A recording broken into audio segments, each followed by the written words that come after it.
Hello, my name is Marcus. I'm the compiler of a collection of therapy quotes entitled 1001 Windmills of the Mind, a collection of advanced self-help quotes take what's often called the psychodynamic or the psychoanalytic perspective, which long ago, as I understand, is referred to by some, perhaps many, as philosophical medicine and narrative medicine. I just came off a 4-video special run on the topic of narcissism, some heavy ideas there. So today I want to take a breather and discuss a fairy tale. I first heard this fairy tale told by Robert Bly called, from the Grimm's collection, called the Sooty Brother or something, the Spirit Brother, something like that, yeah. So the actual official title in the Grimm's collection is the Devil's Sooty Brother. But Robert Bly explains that when the Grimms were writing down the collections, those stories have been around for 10,000 years, he said. According to him, he believes they've been around for oral tradition over time, filtered over time. So when he wrote it down finally, for whatever reason, they didn't use the Earth God or the Dark character or the Pan character or some kind of a civilization, a personification of the energy in your unconscious guiding you. Kind of like Poseidon in the Odyssey. Some character in your unconscious that's kind of like the head of the unconscious system, you know. So that's why nobody uses the devil idea, because that's why he took it out. So it's an older idea called so sometimes they call it the Dark Man's Sooty Brothers or something, or the old Earth God Sooty Brother or something like that. I forgot. It'll come up in a minute. So just to clarify, the devil is just civilization. So the way we've been using the term here, it's just a metaphor, civilization, personification, that in the dream world, when the babies cry for love, turn to anger, oral rage, devouring, destructive, crunched up, mother doesn't respect the baby's signals, she's so blind. The baby's anger and fury and rage become destructive fantasies. The L-I-V-E, crunch up, and imagine reversing when it goes back, E-V-I-L, destructive, poof, you got a monster. This monster attacking your inner critic. Okay, it could be any character, guy with the horns, it could be devil, Satan, Scylla, monster in Odyssey, the Scylla. So this just means this is similar in the dream world, something attacking you. What's attacking you? What's attacking you? What's the threat with them? The devils want to eat the wicked queens and the wicked witches, the vampires, all these monsters. What is that? No, that's an image to represent the baby's oral rage. The baby's in the oral phase of development. He needs the primary time, not just milk. He needs the sweetness of the interaction with the mother, called a symbiotic stage, merging, fusion, mother-infant dual unity, Gardivina Shabala, okay, utopia bliss, mother's reverie, mother's sweetness, mother's tenderness, mother's element understanding. This kind of relationship. It's a relationship, sometimes called mirroring. Mother sees and recognizes and soothes, and she's present, she's welcoming. Except this kind of things go on in the soil of this relationship, interpersonal. In that relationship, he can blossom his feeling stuff, his embodiment, his gold, inner gold, they call it in the fairy tale. They call it inner gold, like your sensitive self, your ontological, your home with it. It's like a home. Your home with your inner gold, they call it. So the gold the ball goes down the well in trauma. So the baby's crying, mother needs the connection, secure attachment stuff. Okay, for whatever reason on her end, okay, maybe she sees the present as her past, trying to resolve her past. Maybe she's still trying to process her past and not really emotionally available to see the child's needs in the present. Baby feels unseen. And there's a whole long list of factors of what the mother's doing in the present. She might shame the baby to blow off steam.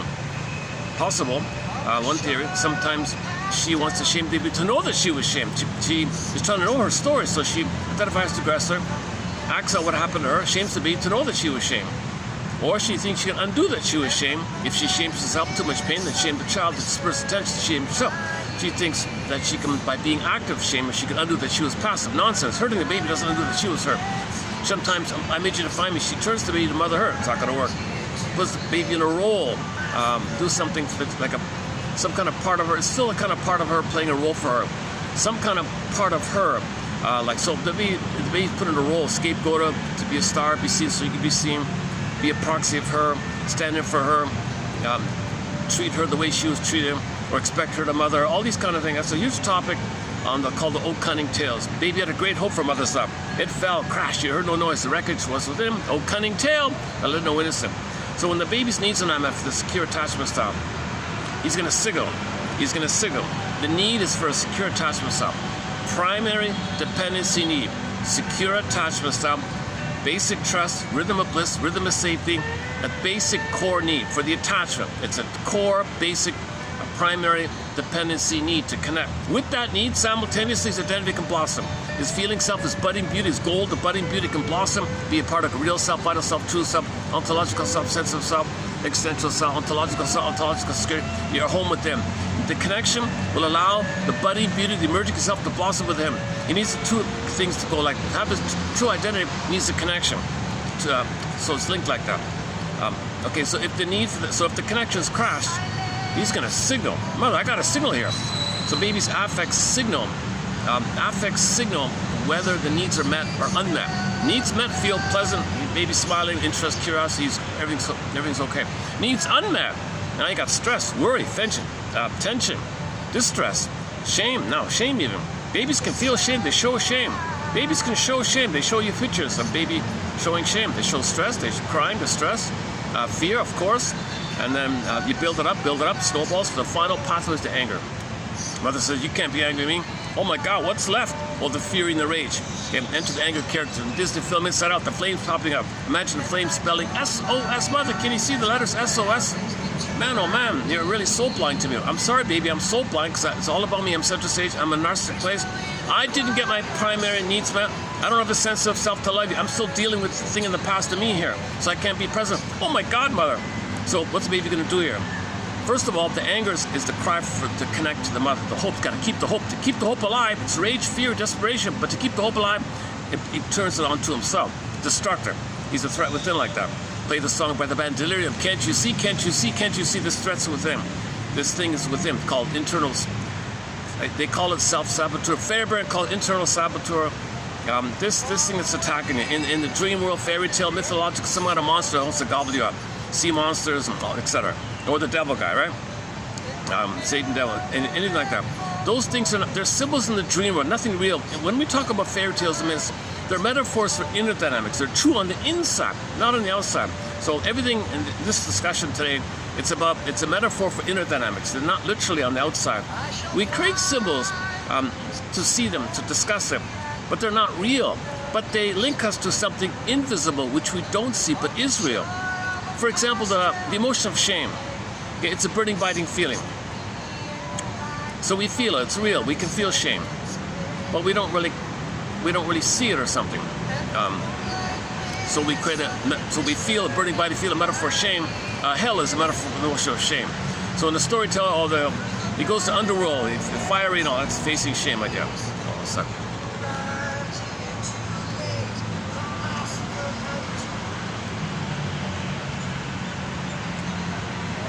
Yeah, okay. So listen, fairy tales, you treat them like dreams, and then you interpret them like dreams. So an entire myth or a fairy tale, it's kind of like a one long dream kind of thing. And every character is a personification of something going on inside of you. In dreams, unconscious, no time. Dream world, Twilight Zone, next stop. Okay, open the door. This other world. Okay, there's no time. That's key one, no time. So when you wake up and you get a dream, you remember something from the unconscious. When you remember something from the unconscious to conscious, that's very confusing. How did that happen? It's something from childhood and something from the day before is in one little scene. Well, there's no time. The dreamer can pull things together to help you know your theme, to know your pattern, to help you know yourself, telling you it's like this in your soul today. This is your pattern. This is what you're facing. Bring it up to you. So dreams can communicate to you messages, because they can construct and they can draw on any time, any place, and poof, in one scene, give it to you like a letter from the soul. So you wake up in the morning, scribble your notes. Oh, thank you. It's like this in my soul today. Yes, it's a report card. It's going like, this is what's going on with you. It's a report card telling you that it's like this in your soul today. You thank yourself. Thank you, unconscious self. Thank you. You can even say today's topic, this spirit brother. Thank you, spirit brother. Thank you, spirit brother, for telling me it's like this in my soul today. So today's key phrase is spirit brother. I'm going to borrow Alan Chin and take on it. So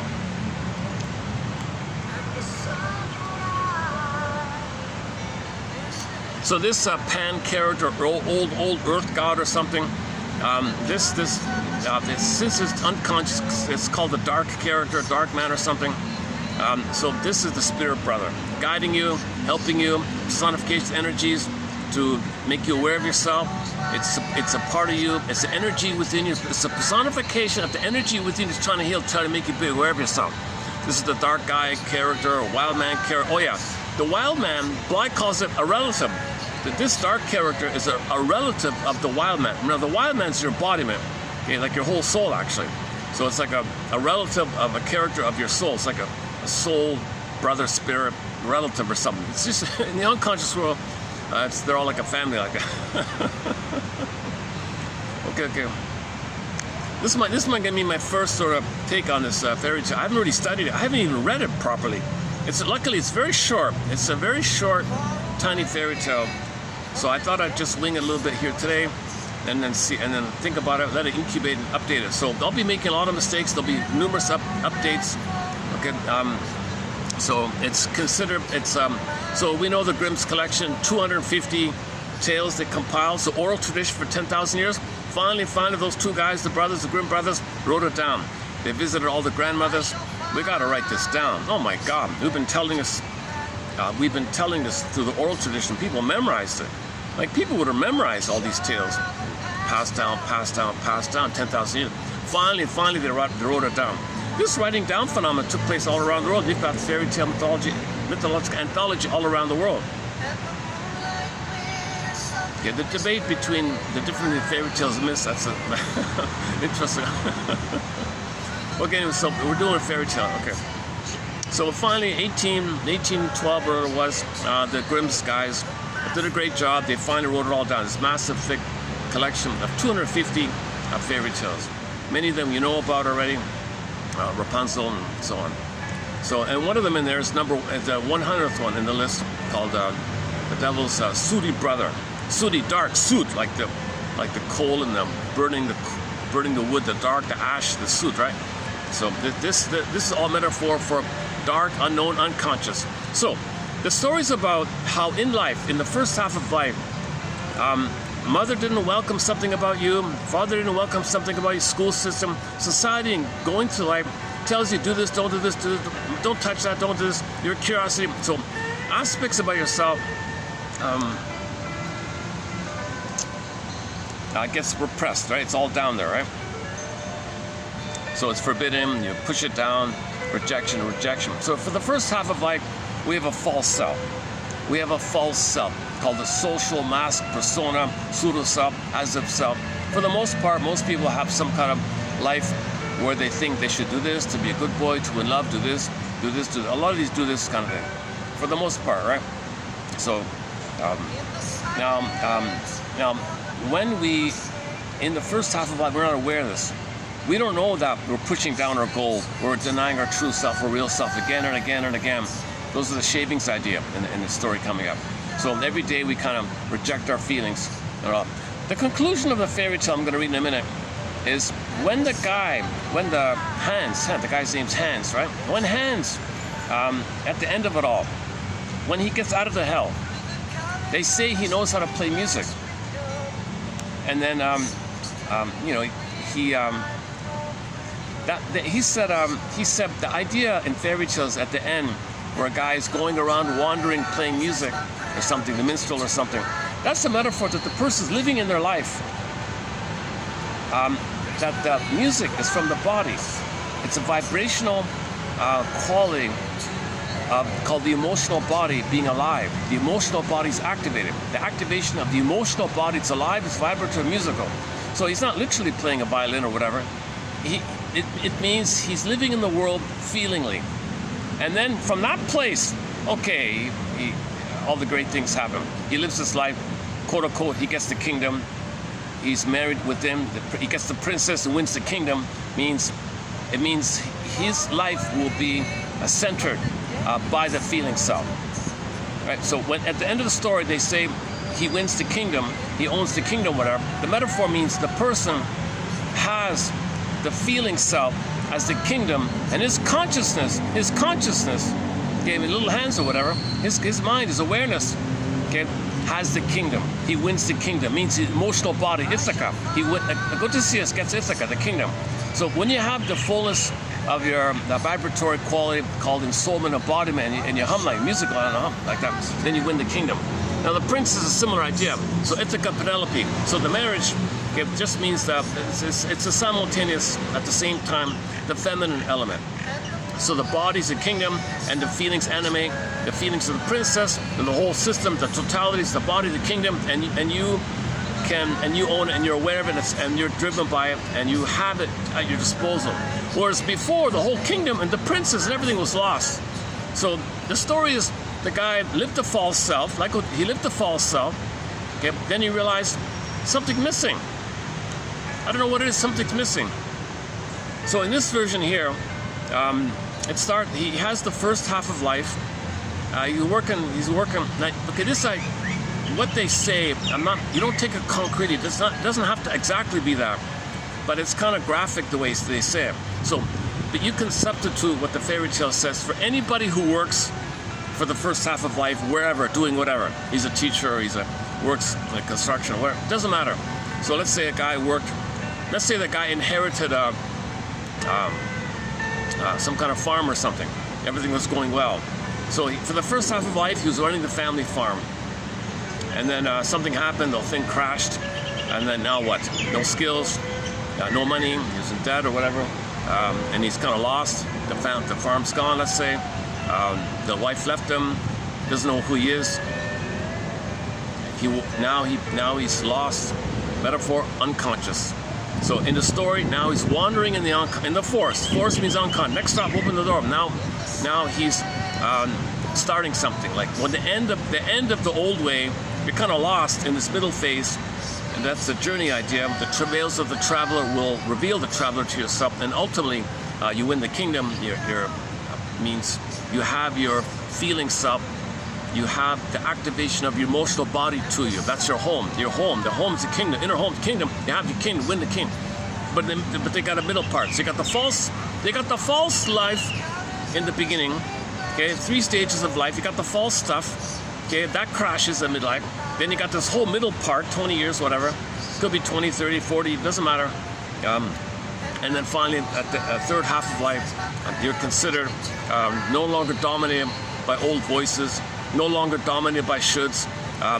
You're informed by your feelings self. You do from the feelings, the ethics, morality, pleasure, blue jay of happiness, bluebird of happiness. You do from the feeling. The marriage, feminine, masculine. The feminine is the feeling self. This vibrant activation of the emotional body is called the feminine. So when you have when you're married, there, it animates you. It's in the castle. The princess is in the castle. Put it that way. Okay, when Rapunzel comes back in the castle, everything's good. When Snow White comes back, everything's good. So when the prince is exiled, there's problems in the land. When she comes back to the castle, feelings come back in the body. Everything's good like that. Hang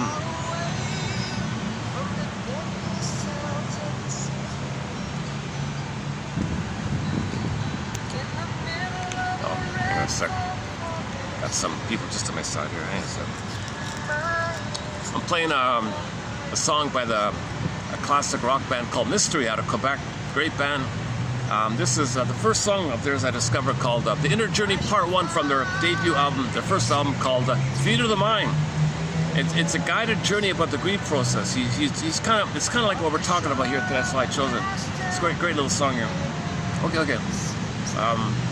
I'm so delighted. Yesterday at the park, I played a clip of Sienna Zane doing a duet with Iskandar Ishmael. Is that right? The two of them there. Just a couple of months ago, they did a live of it. I filmed it through the camera here, and it got through 500 views. It's a great little clip. Maybe we'll do it again with better lighting. I didn't have the best lighting, so I'm so delighted. It's so hard to get any of the Sienna Zane songs through. It's all due to the copyright, but because it's live, maybe a lot of background noises confused things, so it got through luckily. So check out the short section here, and it'll be like the first one on the, it'll be from this posting here. So we're talking August of, go to August of 2026, or better yet, just go to YouTube and type in Sienna Zane and Iskandar Ishmael. How do you pronounce that? Look, it spells like Ismail, but it's pronounced Ismael or something. A great singer, it's about companion in love. Most love songs are about limerence. You're the one, I need you, I can't live without you. Don't leave me up, you're my heaven. Oh, don't leave me, I'm too much pain. Oh, I'm waiting for you, pining. This kind of love sick and love mad and desperation. And there's a real like need-based clinging and your heaven or hell. This kind of transference love, right? So you try to resume development because you get the bliss. So somebody reminds you of the missing mother that didn't provide the bliss, and you think you're going to continue the past and resume. So it's a euphoric kind of thing. So all this limerence and euphoria and the failure, unrequited, the pain, the longing, the agony. This whole thing. Most love songs are kind of like that song there I'm talking about here now. It's more about companion love. It's called lighting the oil lamp in the courtyard of love, in the courtyard of romance. And the two of them are going back and forth in a calm, fun, relaxed, playful manner of the celebration, in a manner of a positive cycle that they share and communicate, and they're happy to be together. It's a fueling of the joy and pleasure. He's happy and she's happy together, and she feels this, and there's a what they call companion in love. They're both in the present. And they're both equal to each other. They're both equal, a person to person. So true companions. You're not using somebody as a stand-in for something in the past to resolve the past. They're both in the present. So her light and his light, and like a greater light. And there's a we there, and the we makes both of them shine. The light, the lantern in the court. So the courtyard, the love courtyard is lit and all that. Nice little song. So that got through yesterday.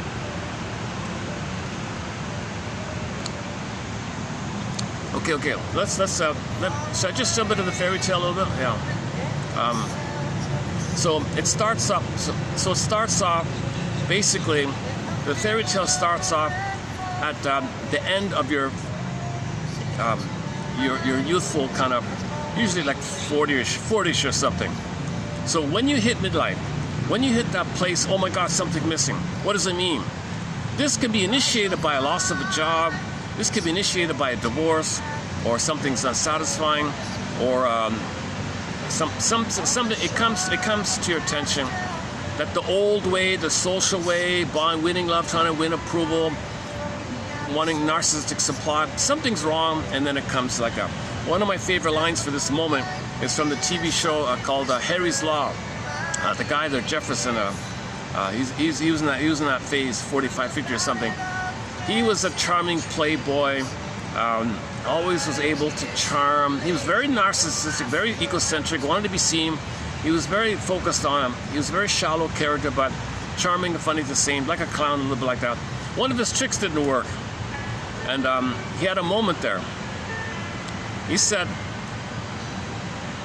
whoa, I wonder what's worse, to realize you're no longer who you are, or that you still are what you've always been. Oh man, I think that's a great line. That's that kind of moment when you realize something's wrong and you question things like who am I? All the who am I question. Who am I really? Where's my real self? Where's my vital self? So that's the moment in the fairy tale where the guy worked hard for 40 years, whatever. He worked hard for 25 years. Okay, the company went under, or he was fired, or decommissioned, or the plant closed, or the farm is gone, or something happened like that. So in the story, it's so they typically, I noticed the story, they would say he was a very obedient, loyal, dutiful character for some organization. Then they gave him the gold watch. We don't need you anymore. Go away. Thanks very much. Here's a gold watch. But he didn't learn anything. His gold was given to all that. You see, in the first half, it's kind of like his gold was pushed down. He had to follow orders, do this, kind of. So to emphasize this quality of obedience and submission and not being your real self and do this, being thingified and used like that. Okay, so it starts off with the parents, okay, the teachers and all that, and then it could be in the work kind of place. Now, in the example of this kind of workplace, the most extreme of the most extreme, you know, you got to be obedient, okay, is you could take your pick, any kind of rigid organization like that, at least by reputation. So let's so the story begins there, right? So he's lost. Now, what do I do now? So story is he's penniless. He's got like a, $2 or something. He's lost or something. Oh my God, what do I do? Who am I? What do I do? Really lost kind of feeling. The wife left, no job, living in a shack, I don't know, or homeless, I don't know. No. It's not so much about outer details. It's more about reflecting some kind of emotional state. So the emotional state, he feels like he's all alone, emotionally broke, emotionally impoverished, doesn't know who he is, right? Okay, then he bumps into this spirit brother. Okay. Now, Grimm's, Barbara Bly, I agree with it. They made a mistake. The Grimms made a mistake to call him the devil guy. It's not the way. Oh boy, it doesn't mean like that. It means see, sometimes in the underworld and all shadow and all that, the personification of the leader of that, the leader of the darkness of all, is they would say it like that. But that over time, over 2,000 years, that got twisted to mean just your rage and your vindictive narcissism and greed and plundering the planet, all the evil stuff. They mean it like, but in the 10,000 years prior to all that religious, okay, prior, like way back, okay, it just meant some kind of character. He was a gnome, by the way, like a little guy, all dark or something, and he's like half animal, half man or something. So again, these are like gods and things. These symbols live forever, the whole time. They're all the time. So Bly said maybe it's Pan, maybe some guy named Pan or something. The ancient earth god called Pan or something. He was all green, like woods and trees and all that. So anyways, this Pan, let's just call him Pan for the minute. So this Pan, mysterious Pan, he's like half man, half, they said his foot looks like a goat or something. So he different worlds, like animal, god, human, it's all blurred up like a dream, right? So some strange, weird kind of mysterious, unknown. We're not meant to know. We're not supposed to know. It's a dream. So something inside of you, is ailing you, is asking you, what ails thee, my friend? What ails thee, my friend? There's your spirit brother, the one who's asking that. So when you sense that inside you, you're asking, something's bothering me. It's kind of like it's in response to somebody deeper saying, what ails you? That's why you answer, something's bothering me, something's ailing me. What ails thee? What ails thee, my friend? What ails thee? Well, I don't know who I am. Okay, so the Pan guy, let's just call him for the moment, says, well, I'll give you a job if you want, if you're interested, I'll give you a job. Sure, I've got nothing, I'm totally lost here. My old ways didn't work, my narcissistic ways, okay, being a narcissist or being a people pleaser or being a turtle or being too this or too that or being too rigid about, being too OCD this or being too hysterical or being too this or this, all this rigid kind of stubborn way I had, it's all gone, doesn't work, I've got nothing. So yeah, if you're offering me something to do, Mr. Pan, sure, okay, well, fine, I got a job for you. For 7 years, you'll hang out in this underworld kind of place. Next stop, open the door. So you'll go to my area. He's from the unconscious. You'll go to my place, he says. I got a job for you. I got like a cabin in there or something, or a room or something, with 3 boiling pots. Huge, massive pots, they're boiling. You'll have like some cots and all that.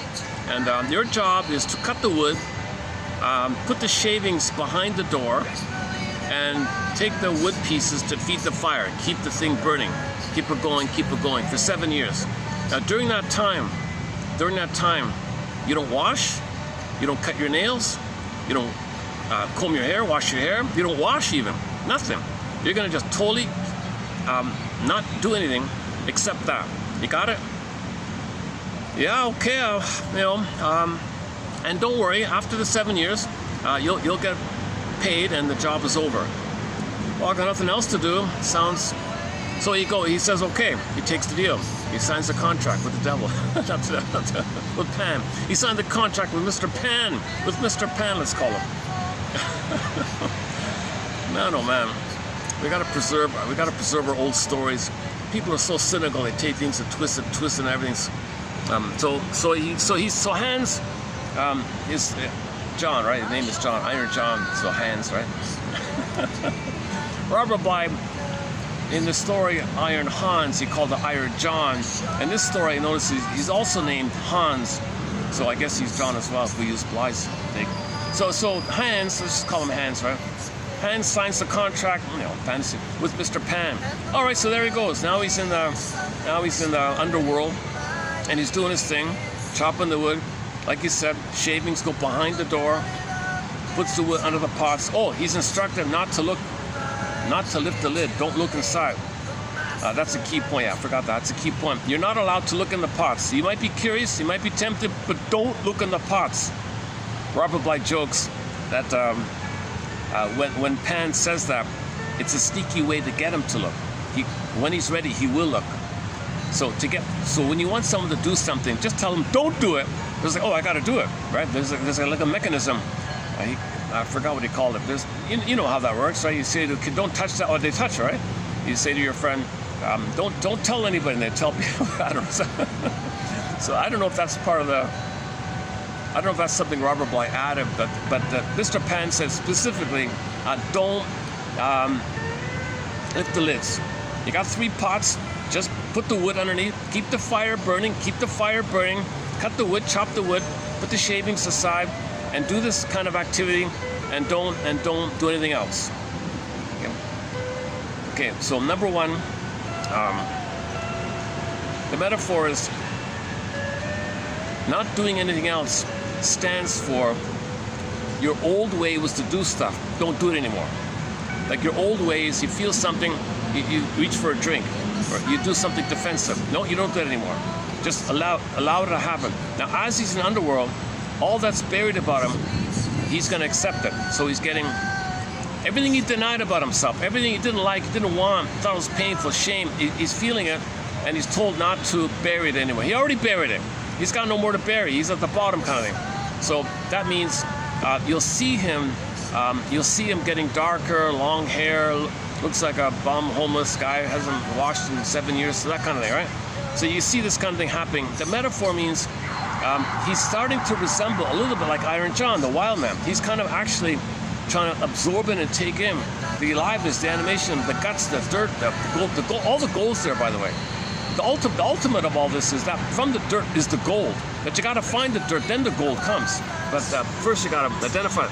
So this means while he's in there for 7 years, okay, this 7 years figure is symbolic. It could be 20 years, 50 years, 30, 20, just the midlife. The 7 means midlife, I guess. I'm not sure. Could be 1, could be 10, or I think 7's another one he said. It could be 3. Could be some kind of famous number and the symbols or something. Anyways, Bly said 7 is just doesn't mean literally 7. In fairy tales, in the dream world, the time in the dream world is different from regular conscious time. So anyway, so for that period of time in midlife, let's say 20, let's say, he's meant to do the work of chopping wood, cutting the wood and putting the shavings aside. This means you're trying to feel again everything that you buried. Let feel again everything you buried. So the shavings is kind of like little truths about yourself, little insights about yourself, little emotional moments about yourself, little ahas about yourself, little things you've been denying. These are coming to you, right? And this is coming to you because you're boiling the pots. You're boiling the pots. As you're boiling the pots, okay, here's the key here.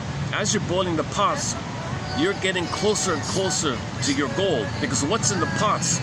Okay, there's the key here. So finally, he looks in the pot, looks in the first pot.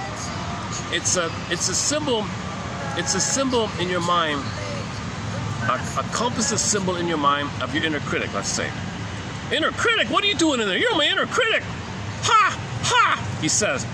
You dominated my whole life here. Now I got a chance to fight back with the inner critic. Ha! You're gonna criticize me? You wanna hop out? Closes the lid, puts more wood in. No way, man. So you wanna burn away, boil away the inner critic. Remember, the inner critic's the voice you adopted from your parents. Say, don't do this, and you were told you're guilty, you're bad. That's not true. Stop it.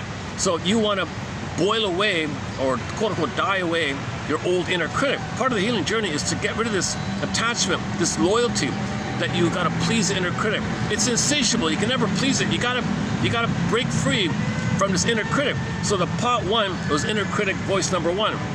Oh my God, you're in there. You're my inner critic. Huh, hell with you. I'm so angry at you. So now you're facing anger and the realize that there is an inner critic. Now he's saying that closes the lid and puts fire in. And now he's doing that, he's getting more knowledge. Yeah, my life has been unhappy because I was being criticized by this thing here. It's not like a physical revenge kind. It's just in your mind, an image in your mind. It's an image in your mind called the inner critic. It's a composition of many, many factors. For example, the mother's on the phone. Then you said to yourself that you thought that she's saying to you, you're no good, and that you thought you're supposed to save her, and you're never good enough because you never saved her. This kind of image like that. And it's added on by other factors, poof, composition, inner critic. So it can be any symbol like that. Could be, so in the story, it could be boss.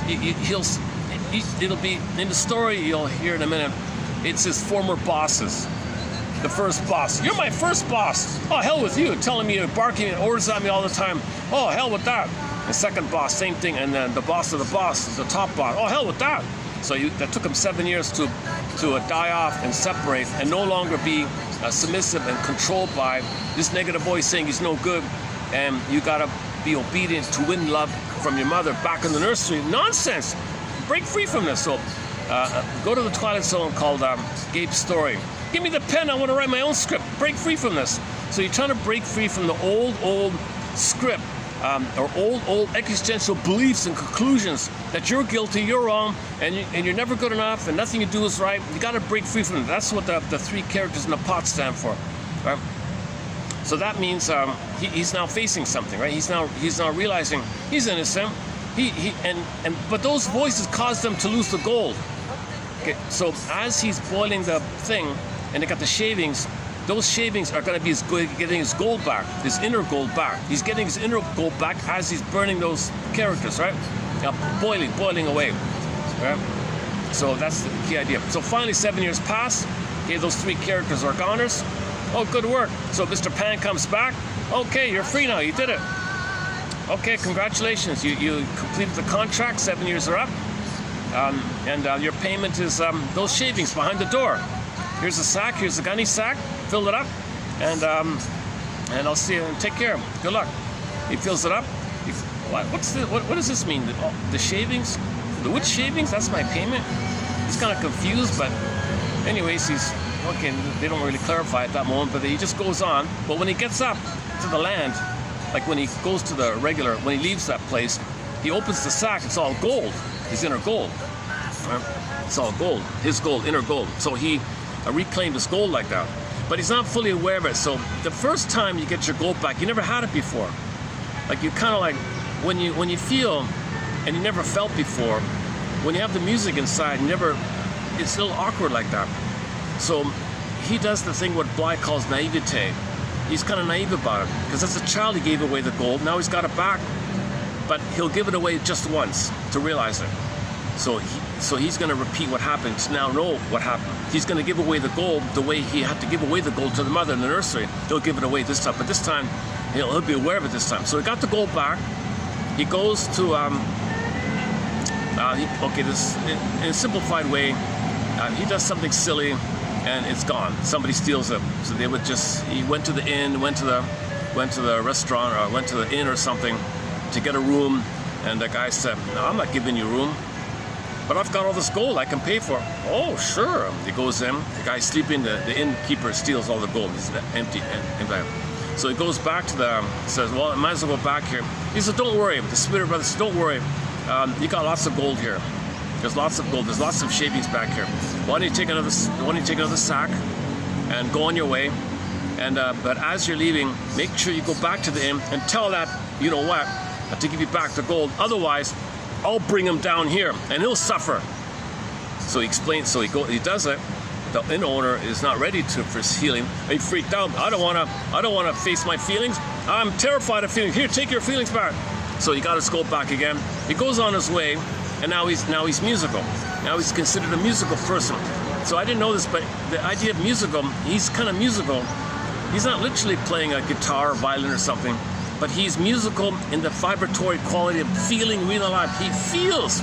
Okay, the activation of the emotional body is called the feeling self. The feeling self vibrates. The feeling's like musical, right? So he's going in life. Now he's living a life with this quality of a feeling. He's a feelingful person, and people are attracted to him, and things are good for him. Okay, that means at some point he'll be married and he gets the kingdom. That's the conclusion. So the conclusion is when you get your feelings back after getting your gold back, after burning away, bubbling away the false voices, okay, then you win you back the kingdom and the princess. Okay, that's the story like that. So let me read it here. Yeah. How did I do the first time around? Considering that's my first time, considering that's my first crack at it, that's not too bad. Luckily, it's a short story. Once upon a time, okay, Robert Bly always says, okay, he plays the drums, or he plays a traditional instrument from Turkey or something like that, the oud or something. Ding dong, he plucks the strings. We're leaving our time now. We're leaving our time now. We're leaving our time now. Okay, means next stop, open the door, Twilight Zone. Okay, dream world, unconscious world, this other world, fantastic world. Okay, like Pan and devils and creatures and mysterious this and mysterious that and gold and shaving. What is this? And pots and we're leaving our time now. We're leaving the regular world. Next stop, open the door, Twilight Zone. We're going to other world. So he would open up, instead of saying once upon a time, he would say, or in a far off place, he would say, we're leaving our time beyond 17 oceans and 23 and a half planets. We're at this other place. In the song Windmills of the Mind, up a tunnel, down a cavern where the lights never show. This other, we're leaving our time now. We're leaving our time now. Here it says once upon. Here it says once upon. After that spiel, here he says once upon a time. Oh, okay. now it's the first time I've seen him say this. Once upon a time. So I found this. Wingspan. I'm reading from a book called Wingspan, Inside the Men's Movement. So I'm curious myself about it. So he retells the story briefly in his abbreviated version. So you can read the Grimms, or it's basically the same, but storytellers they're allowed to vary a little bit for the audience. Kind of. Okay, we're leaving our time now. Once upon a time. Okay, I'll just read it the way he says it here. So it's not about a soul. Okay, it says here, once upon a time there was a soldier who had just been discharged. Okay, that doesn't necessarily, it's not specific about that.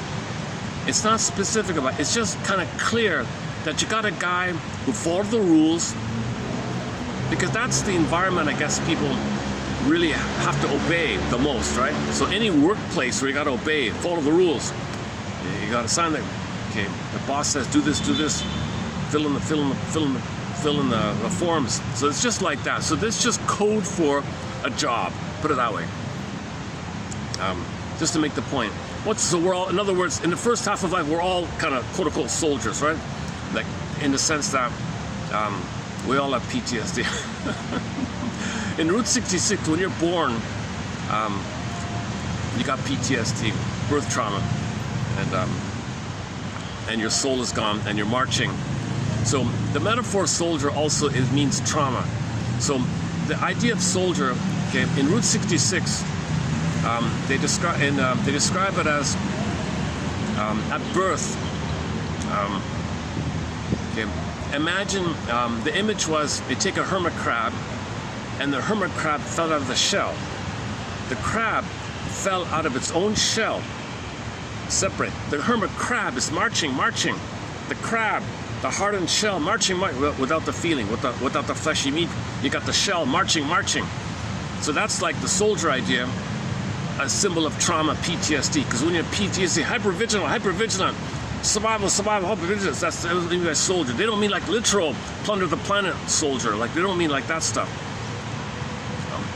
Okay. So if that point can be entertained, then maybe I'll just try to keep it here. Once upon a time, there was a soldier, okay, somebody with PTSD, let's say, or somebody who lived the first half of life being obedient, lived in a job where they didn't know themselves, they had to give away their gold all the time, and this is just a continuation from the birth trauma. The birth trauma starts it off. From birth trauma, you're a soldier, and then you apply it through school, you apply it in work, and so on. So we're all soldiers from the point of view of birth trauma. Okay, go to our collection here, Route 66. Okay, it's the first one. We posted 11 quotes from the classic TV show Route 66. Some of the best quotes in our entire encyclopedia of quotes here, over 20,000, come from that show. So we posted 11 there. The first one there is about it's the lady with the mask. The episode with the lady with the mask and confronting her mother. And a very emotional episode. I tear up whenever I tell that story. I tear up a bit. So the two guys that were trying to help this lady with the mask and all that.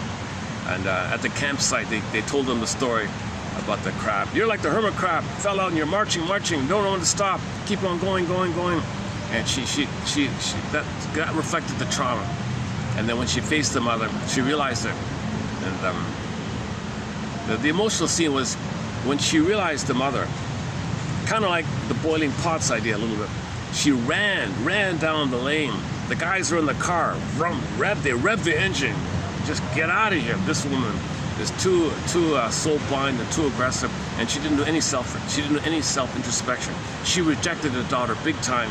She didn't know it, and when she recognized it, there's no hope for this. She got to get out. You can't heal someone like that woman you saw in the episode, like someone who's so hardened like that.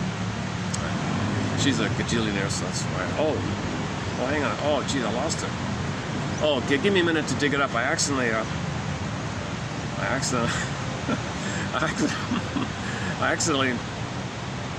Oh, here it is. Oh, I quickly got it back. Oh, a little luck here.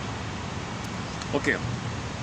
So I'm first going to read his thing and then his comments about it.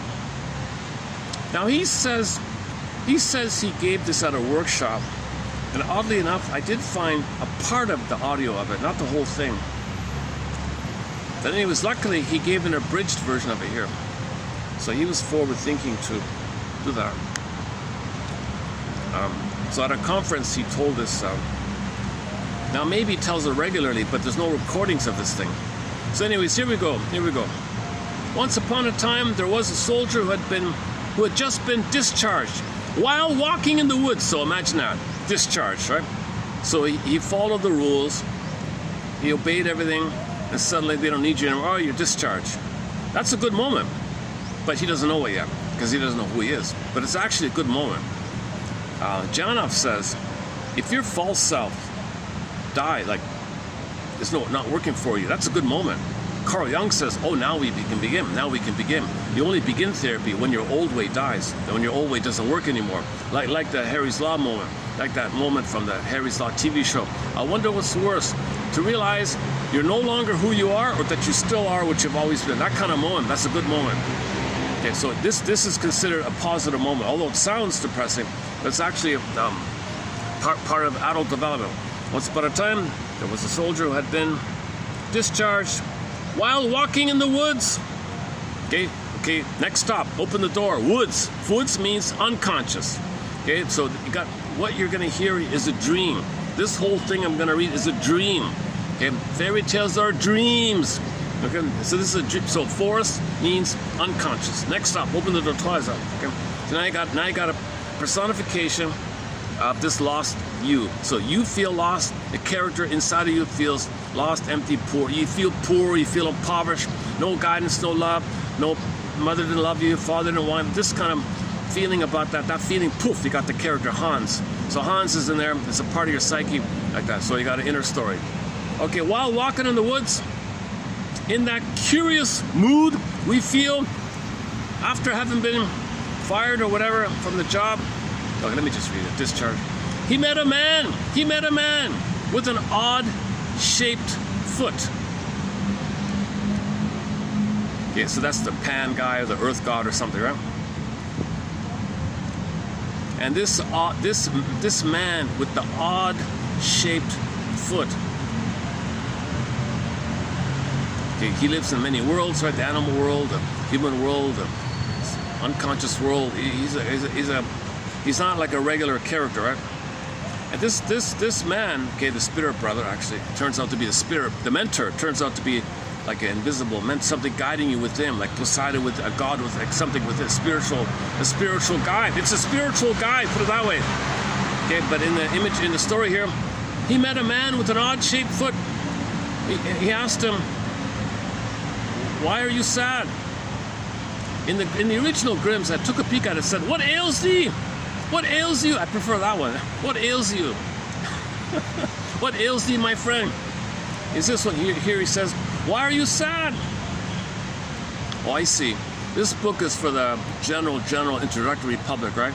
So Bly must have watered it down a little bit to make it palatable or accessible to everybody. All right, okay. Why are you sad? Okay, the man says, well, I don't know what to do next. Okay, let me just call him Pan. Well, Pan says, well, if you want, you can work for me.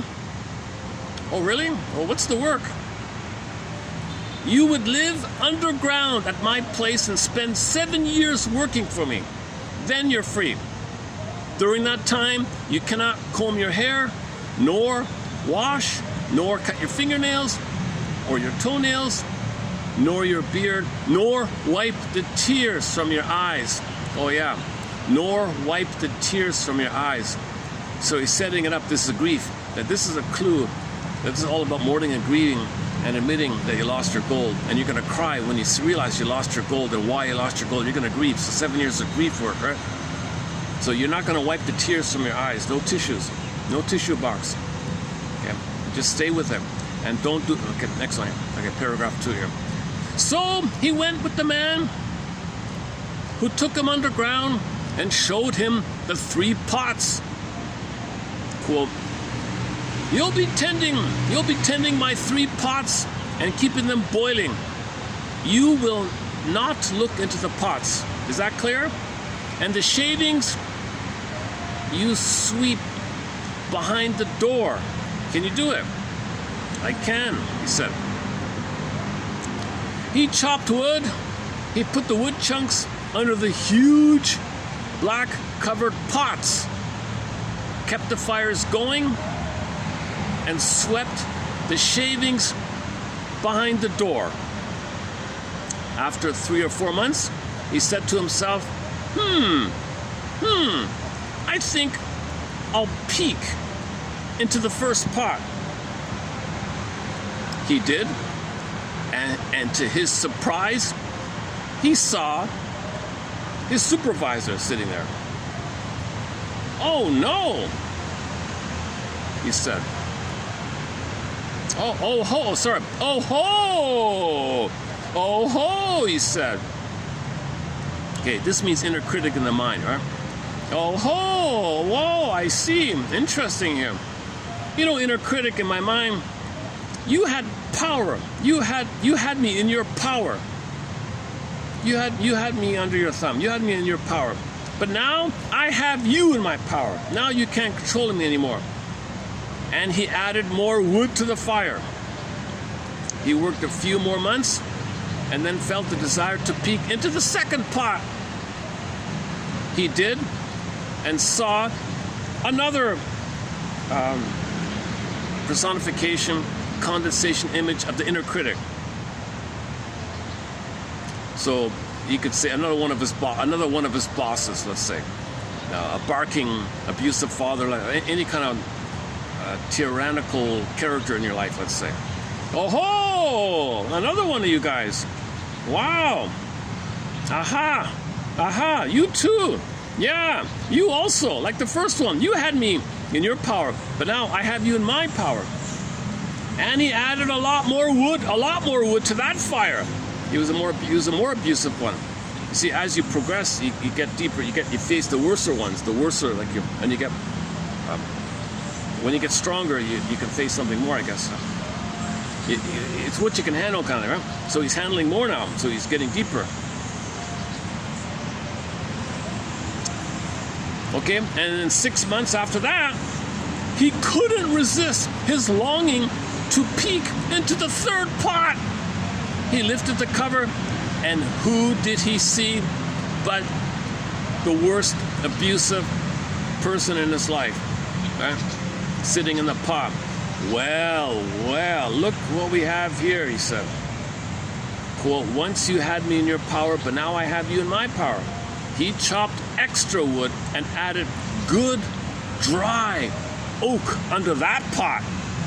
The good dry stuff, the driest hardwood, the best, most driest, thickest hardwood he put under that pot, because he really wants to Get rid of this inner voice, this inner critic, this voice saying he's no good, you're bad, you're unlovable, unworthy, you're guilty, you're your fault. You want to burn that away, burn, boy, no, I'm not. I got to burn that away.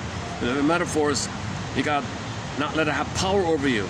So you got to face this inner voice. You got to, like a little battle like that, right? All right. Okay, Robert Bly calls it dark, man. I don't like that one either. So can I just stay with Pan? When Mr. Pan returned to see how the work was going, he remarked, by the way, you looked into the pots, and if you hadn't added more wood, I really would have punished you. But he's okay, right? Time seemed to pass faster now. What with that extra chopping each day? Oh, I see. He's more energized. I see.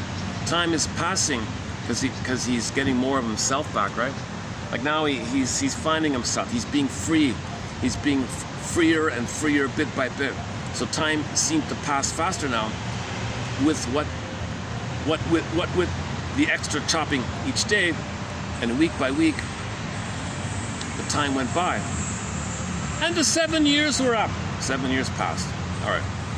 Pan returned. Mr. Pan returned and said, "You've done your work well." He swept up some of the shavings behind the door, put them in the gunny sack, gave the sack to the man and said, "Here are your wages." The man was disappointed. But what can you do? Question mark. Robert Bly makes a side joke here. Always remember to arrange your wages beforehand. Pan said, when anyone asks you where you come from, you say, from under the earth. And if they ask you who you are to say, I am the dark man's sooty brother and my king as well. It didn't really make sense, but he memorized the sentence and prepared to go back to the world. He left this place, the workplace, and the strangest thing was, as he made his way up to our world, regular world, the shavings in his bag all turned to gold. He got his inner gold back. He got his soul. But it's new to him, right? It's something, he doesn't know how to handle it maybe, right? And that pleased him. Oh, this is great. I feel great. It's always a relief to feel your real feelings, right? So, eventually, okay, so now, the next part here. Eventually, he came to an inn and asked for a room. Where do you come from? Asked the innkeeper. From under the earth. Who are you? I am the dark man's sooty brother and my king as well. He hadn't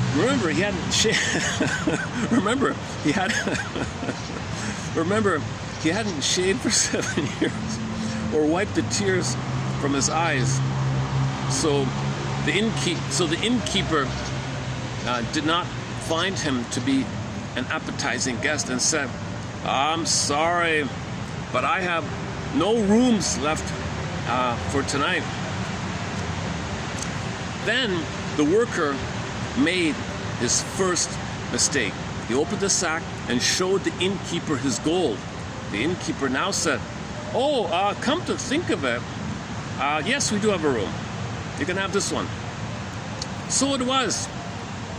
In the middle of the night, the innkeeper crept into the room and stole the gold.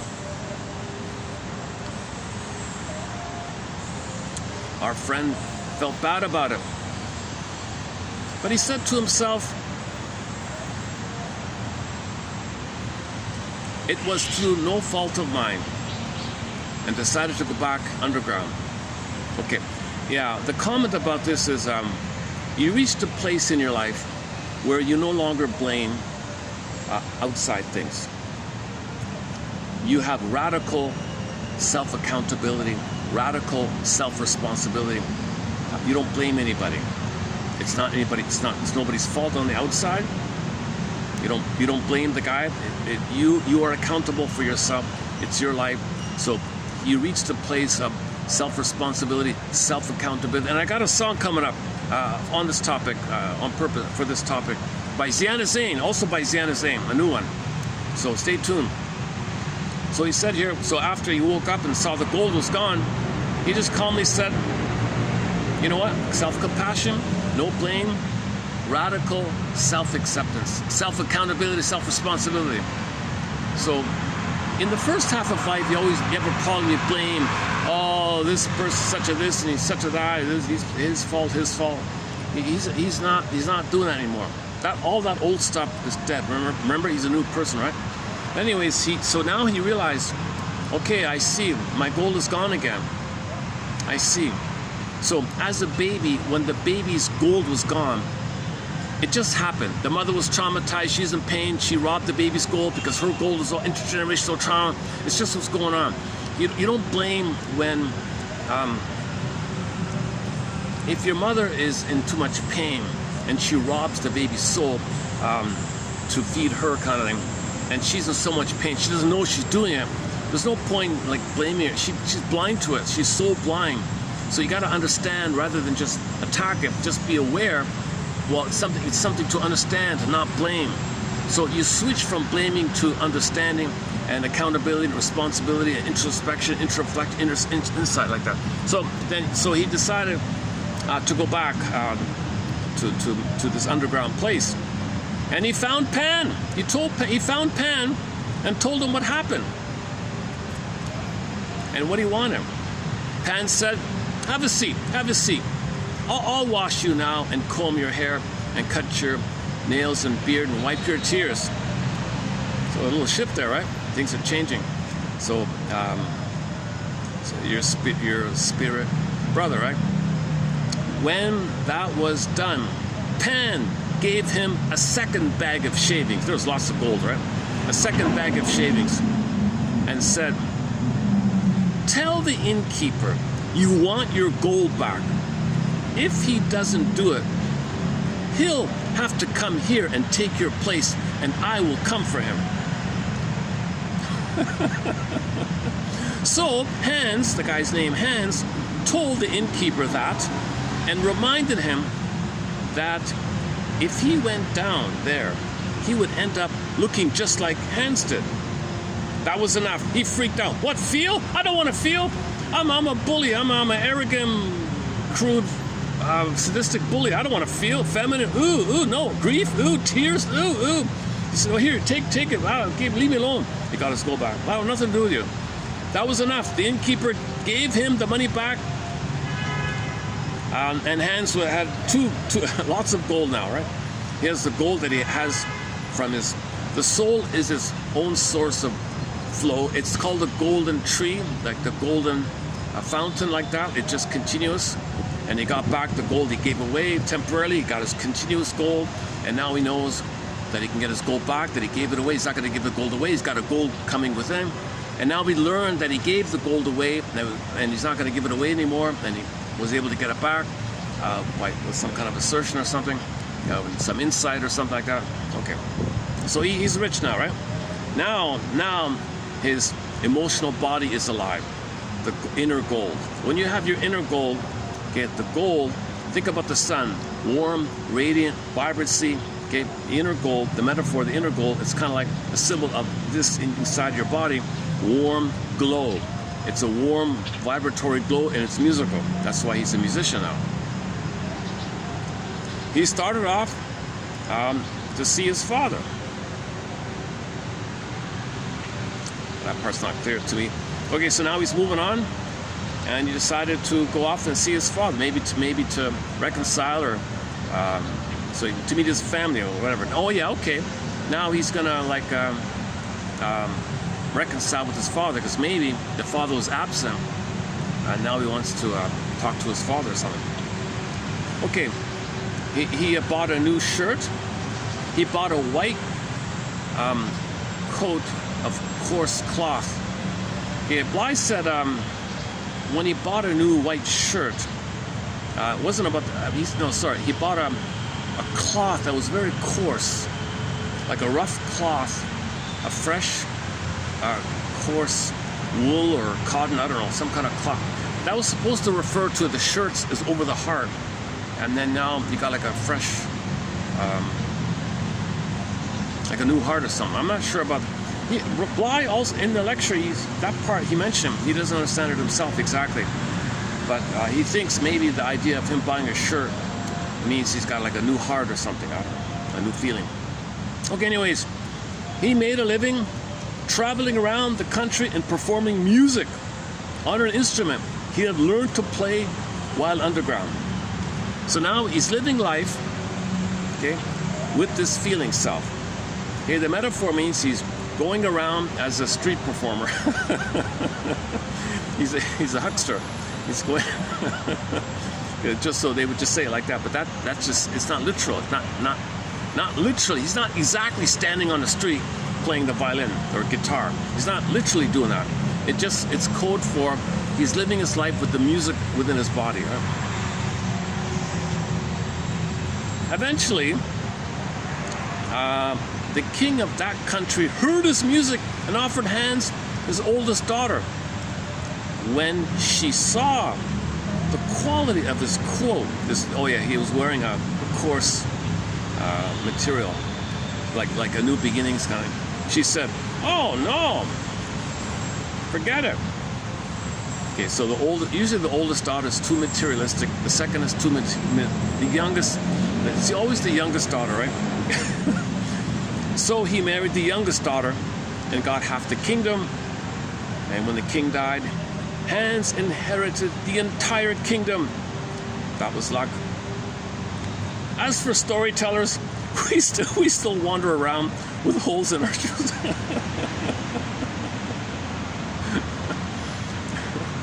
Robert Bly's he says at the end of these stories, you gotta make yourself humble and poor like everyone else. He said, I brought some wine to celebrate, but it broke and I'm poor and whatever. So this, again, when the king died, Hans inherited the kingdom. That was luck. As for storytellers like myself, he says to Robert Bly, we storytellers, we wander around with holes in our shoes. So the common earthly humanity of everybody like that. So now you're back in the real world. So you start off, okay, once upon a time, other world, and you come back to the regular mundane world. Okay, holes in my shoes.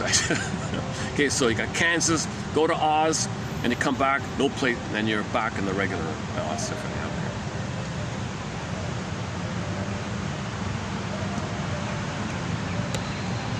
How are we doing?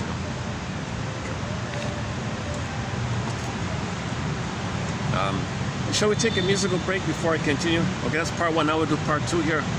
That's the story, right? Yeah, okay, why don't we take a small break.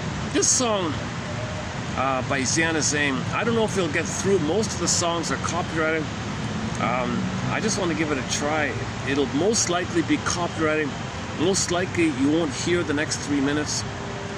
But just in case it does get through by fluke, I don't think so, but I've never played this one, so you never know, right?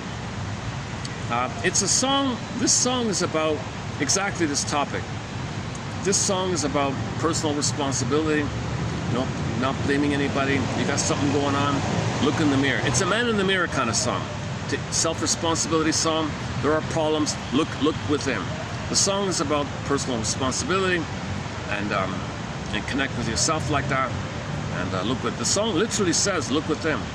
Look in the mirror, look at yourself like that.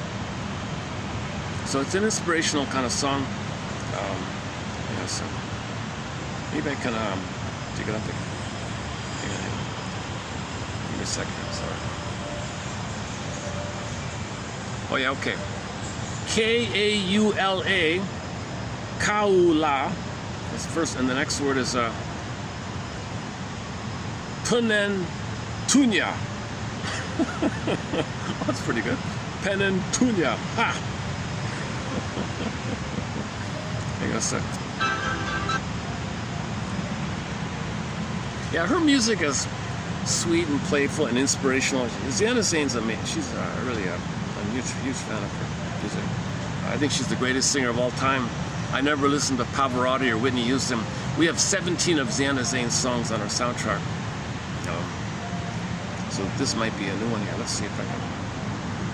Yes, let me dig up the lyrics or something about it.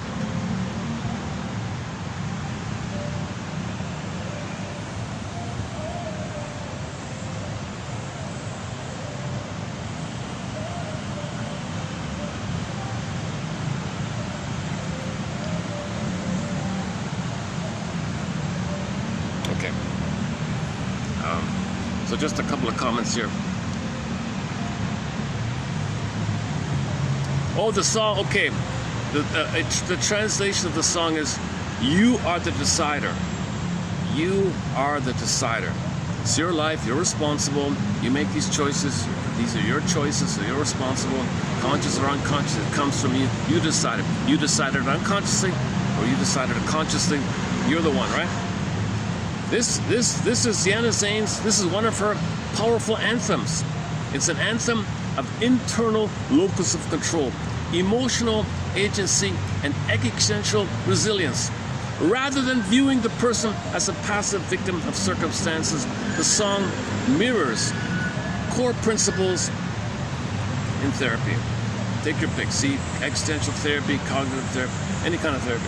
Emphasizing that while we cannot control things outside, we're responsible for understanding ourselves in relation to it.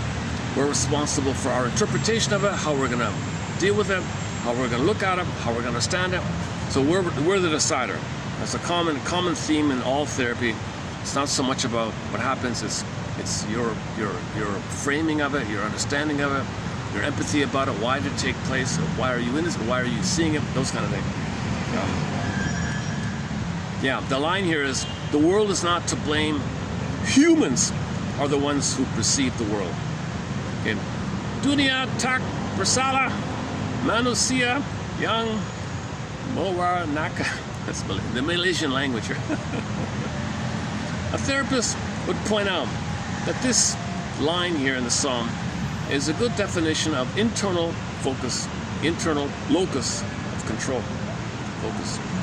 In psychology, individuals with an external locus feel that outside forces, okay, you're going to blame.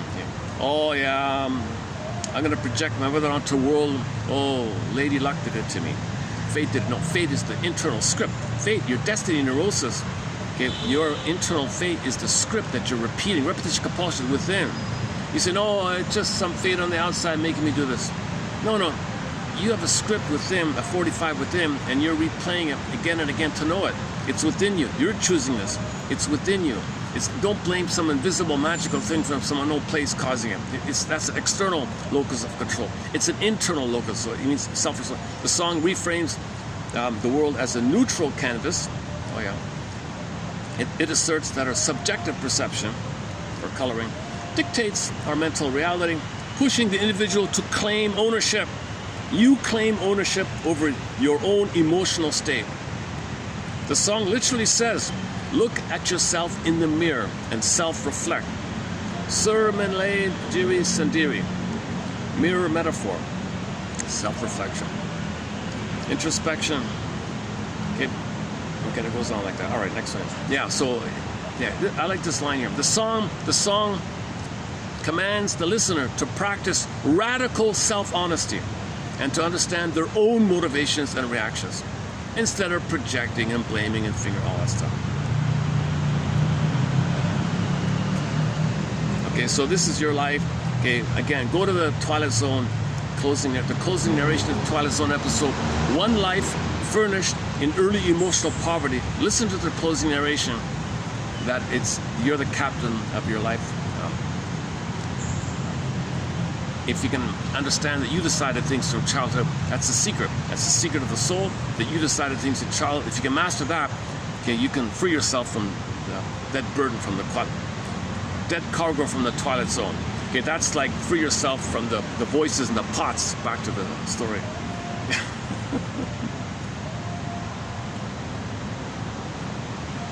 Every time there is an ambition, be steadfast when shaken. Okay, the typical stick with it kind of thing. Resilience, a little bit of resilience like that. Okay, let's just leave it there. Anything else?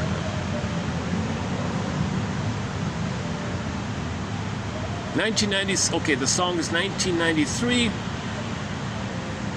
It's an anthem. It's an anthem of radical psychological accountability.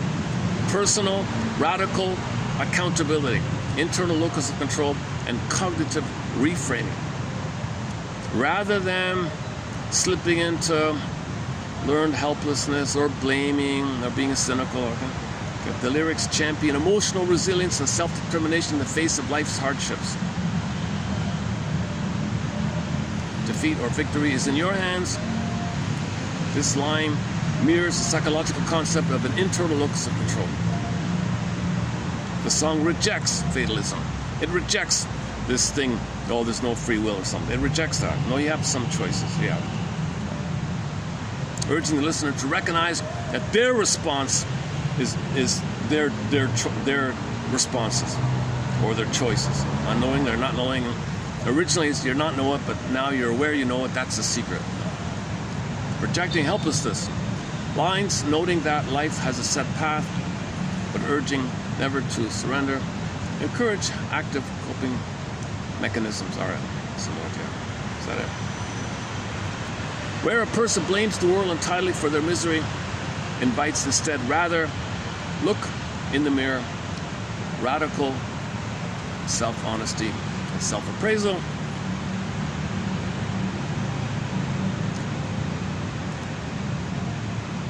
Yeah, stop blaming the world. It's how you see it, kind of thing.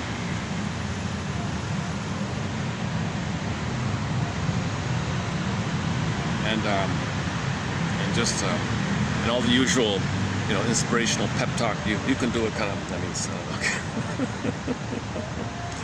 Okay, let's see if it gets through. I don't know. So I'm going to try to play this song here. Does it show up here? Kaula Penentunya. And I'll see you in 4 minutes.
Okay, if you didn't hear the song, I just tried to play this song by the singer Ziana Zain. This one there, however that's pronounced. An anthem for radical personal self-appraisal and honesty. And of course, accountability. So, if you're blaming, just analyze it. You're angry, right? You're projecting, and there's still a voice going on. So in the story, when he lost the goal, I'm responsible. He didn't like blame somebody. I don't know. He didn't have the old way he might have responded to, right? Okay, let's continue. I think Robert Bly, I think what Robert Bly does is he checks in with the audience. So should we leave it there or go on? I can't hear you. Do you want more? Do you want to hear more? I can't hear you. I'm going to wrap it up here. Stuff like that. Okay, next part here. Okay, his chapter is called Male Naivete. So there's an audio tape of him being interviewed by some extremely annoying character. Unbelievable. This guy is out of it. That guy doesn't listen. He's clueless. Nothing links to what he hears. He blots out everything that's being said. All he does is wait and wait and wait for his time to say some cute little thing he heard that's unrelated. But look at me, I said some cute little thing. This guy was so out of it. Robert Bly was trying to shake him up a bit. You can feel Robert Bly, even he got a little irritated with this guy. Some of the interviewers of these self-help interviewers are the most annoying.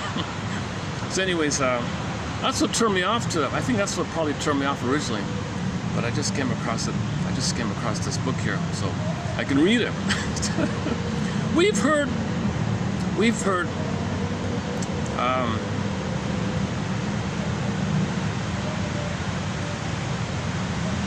Okay, I'm not going to read the whole thing here, but let's see.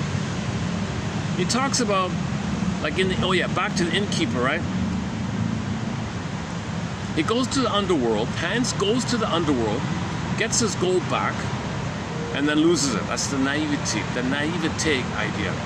So when he lost his gold to the guy, that's a clear example of naivete. He shows the gold, leaves it in the room, and the guy steals it. So that's like anybody who's too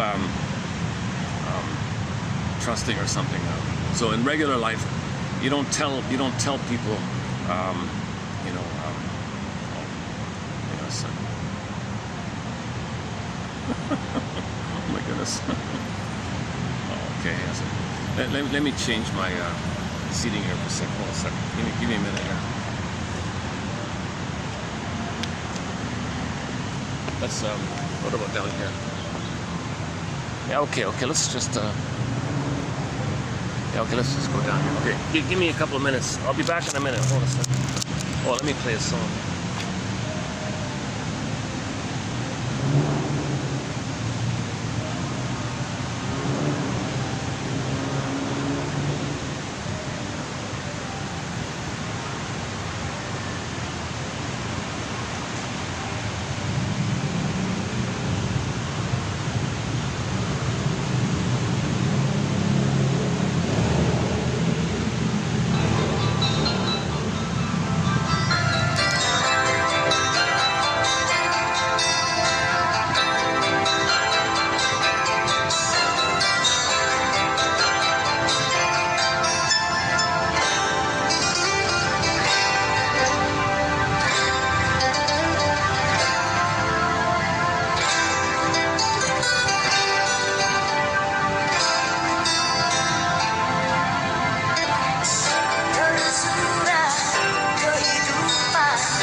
Oh, the battery. Wait.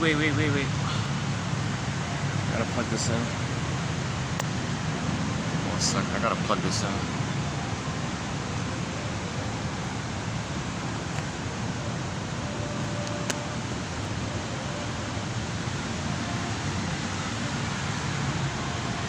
Okay, so the theme of his essays that men are,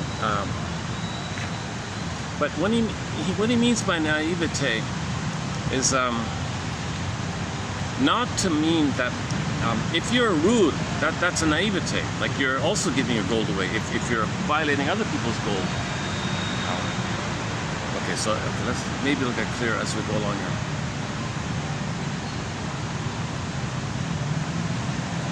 Okay, this story here begins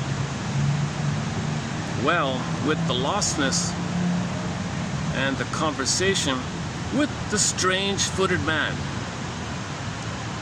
The job underground embodies the old mythological theme of the underworld and suggests some form of initiation for young men, guided by an old earth type.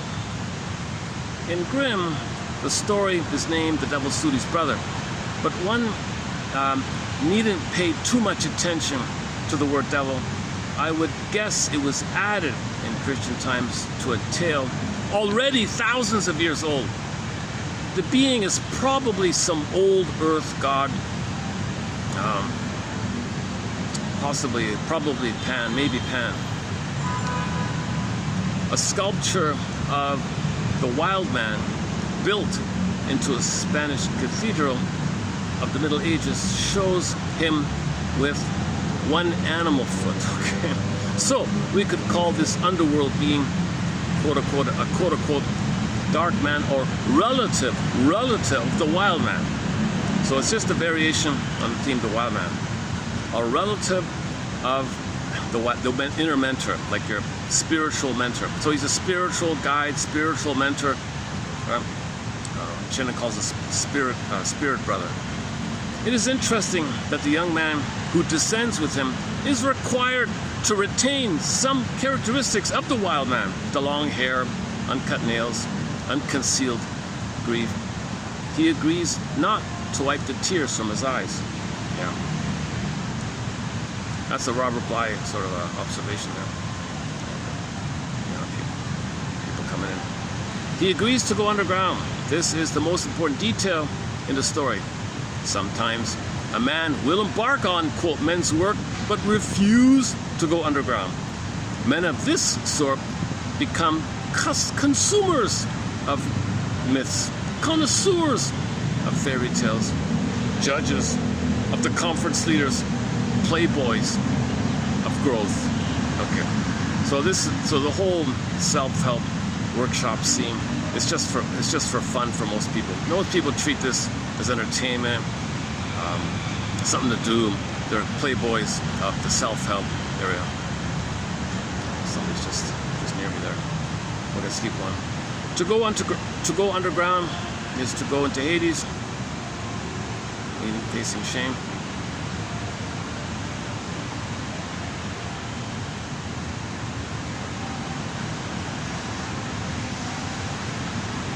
Okay, it's got a little poetic thing here. Let's skip that part. The descender's job is to keep 3 kettles boiling.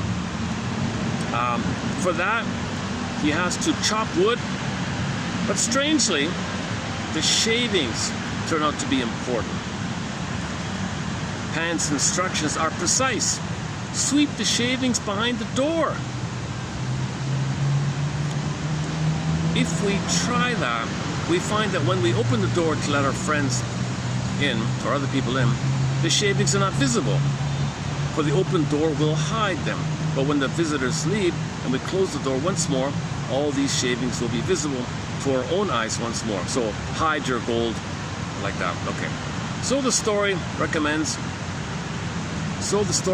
a beautiful little dance of hiding and revealing. The Iron John story urges the young man to hide his gold.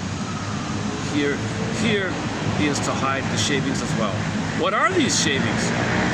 We know that certain insights come only when we're down and out. When you when you're, sometimes you just collapse, you're depressed or whatever, then you might, things come to you when you take a rest on it. If we go down in order to bring up a, for example, if we go down to bring up a poem, let's say, certain lines will get written and then thrown away. And therapy, when done well, produces many pre-thoughts and afterthoughts. Certain ideas about our life which we come upon, say in therapy, don't seem to amount to much at the time, but when we come back up into our regular world, these insignificant ideas turn into gold. That's good to know, I said. Okay, that's one way to think about it. I heard another one that's about, as I mentioned before. Okay, and this chopping one does when underground. What's that about? Well, to keep the pots boiling, our story says, the shavings are an extra gift. To his surprise, the fire tender finds people. Oh, to his surprise, he finds those three in the pots. All right. It turns out that they were three of his former bosses, let's say. We should remind ourselves that there are no actual people in a fairy story. No such person is being boiled. Come on. These are non-molecular these are non-molecular molecular creatures inside our soul. The images. These are images. The images. The first pot holds an image of one of those critics. We could say that this is an image of some kind of negative authority figure. Some of us might need to, maybe some of us is reminded of a harsh school teacher or a harsh parent or grandparent or something, or maybe in his case, I showed my poems and everyone criticized me harshly. The newspaper critics, let's say, or whatever, and they humiliated you. Usually we sit hunched up beneath these critics, inert, resigned, struck.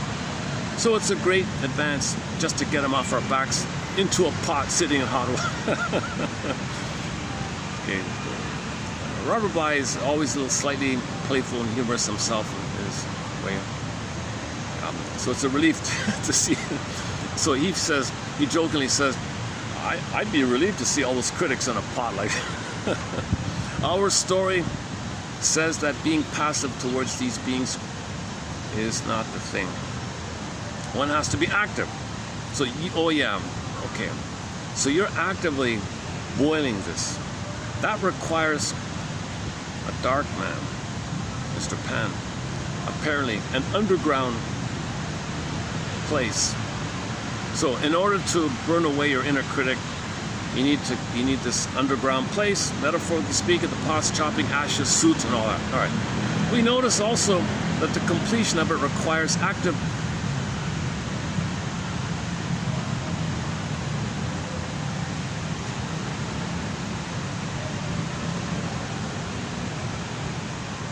apparently images of these characters change when boiled. Oh, I see. I haven't read. I'm reading this for the first time. I'm just winging it here. Apparently, oh, I see. The images change. So the images in the pots, they morph like it's a dream, right? Like, for example, something like milk can morph to cheese, like meats like that. Something can morph. Some trance-like power that the authority figures had gets boiled away. Some trance-like power that these inner critical voices get boiled away. Quote, once I was in your power, now you are in my power. What is that like in daily life? Well, I would say to get a hold on the main lines.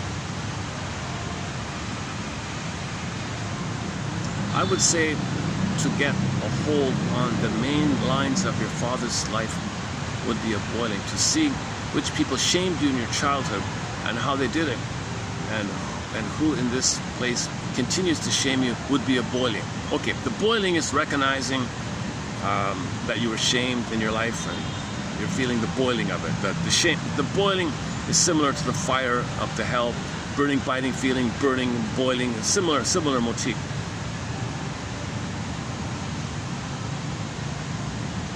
When the young man looks into the pots and piles of wood on the fire, he's doing well.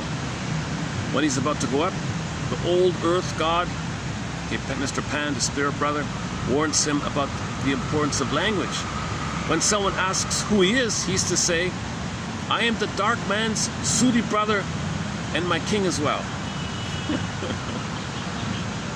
Your kingdom, right? Yeah, that's your inner king. So it's all your inner king. Right? He's not to say, quote, he's not to say, oh, I have spent 3 years at the Jung Institute in Zurich under Marie-Louise von Franz, and I am a licensed Jungian therapist. Nor, I am a Quaker since birth, and now an overseer in my friends' meeting. Nor, I am a young intuitive working on my individuation. Those would be naive answers that would call up inflation in the speaker and would annoy others. But if you say, I am the dark man's sooty brother and my king as well, he isn't the dark man's shiny brother, but the dark man's sooty brother. Sooty. And he is my king as well. That phrase makes no sense in German and in English. Oh, this is in German, right? And in English. So both in German and in English, it doesn't make sense. But it suggests that the process of boiling has freed him from some reliance on an outer authority or outer kingship, so that he is to some extent his own king. Oh, he's his own king. I see. Yeah, now you're the inner king, the inner gold, your inner king, inner kingdom, inner home, Ithaca. He inherits the kingdom. But alas, when the young man shows his bag of gold to the innkeeper, it's clear. Okay, there's still a fool. He doesn't the fool thing of his first half of life is still there. It's like it takes time. There's like a delayed onset, so you got to re-experience. I was a fool for 20 years. Here I am a fool. Oh my God, now I get it. It's like something you do at midlife. It summarizes your whole first half of life. Oh, now I get it. So that's the fool thing again.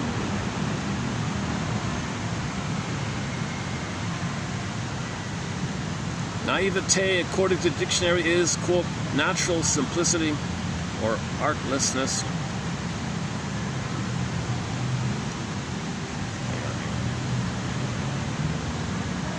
Okay, look, it goes on about the naivety idea.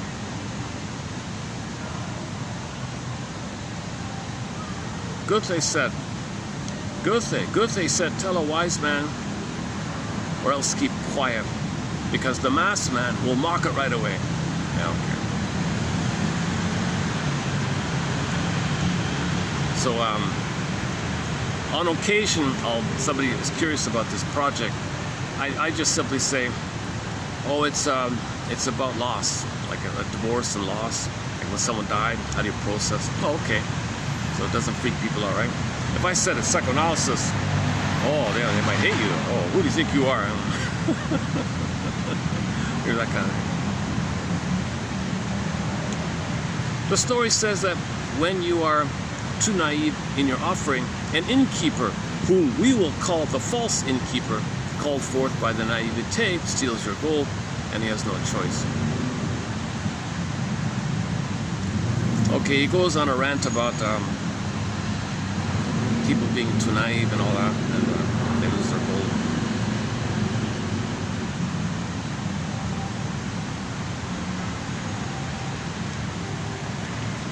Okay, there's a side on the side there. There's a quote by somebody.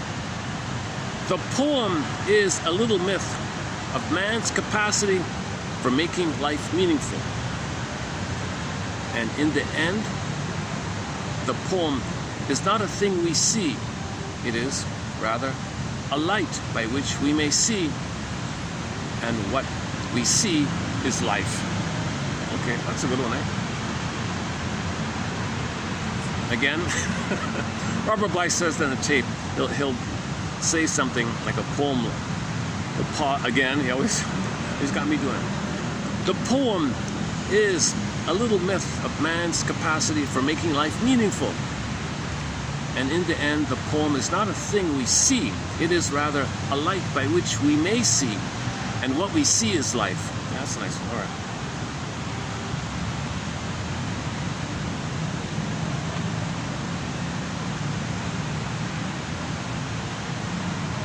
Okay, there's a bit of a rant here about people trying to activate their emotional body. Oh yeah. So you see, sometimes people are trying to wake up their emotional body. They go to a concert, rock concert, a trance, they're trying to wake it up or something. Or they do things, they're trying to, now a woman cannot do it for a man, right? So this is why there's male initiation. The men hang out with other older men, and their emotional aliveness transfers to the man like that. So a woman cannot awaken up a man. In fact, he said, let her go again. The boy wants protection and guidance from the father. He barks at him. Whoa! If he runs to the mother for comfort or protection, the emotional body goes flat. Depending on the color, the emotional body goes flat. He wants the protection of his emotional body. Father barks at him, I don't want you. In pain, where is he going to go to? If he goes to the mother for comfort or protection, the emotional body goes flat. Some mothers set it up for that purpose, to use the kid. That's the problem. Jacosta.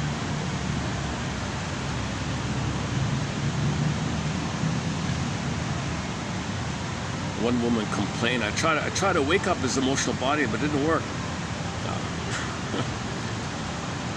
Sometimes sons will try to activate their own emotional bodies through rock music. Hang on, I gotta get the umbrella. Hold on. 1 second. Let me go to the shelter part. It's gonna rain down quickly. I can't get water on this phone. I've got too many rocks in it. Hang on, I'll continue in a couple of minutes here.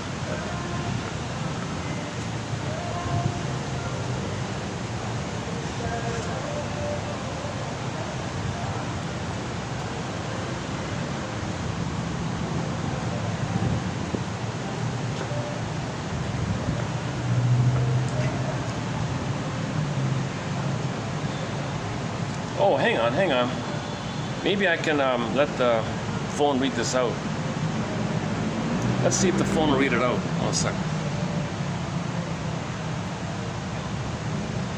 Does it work?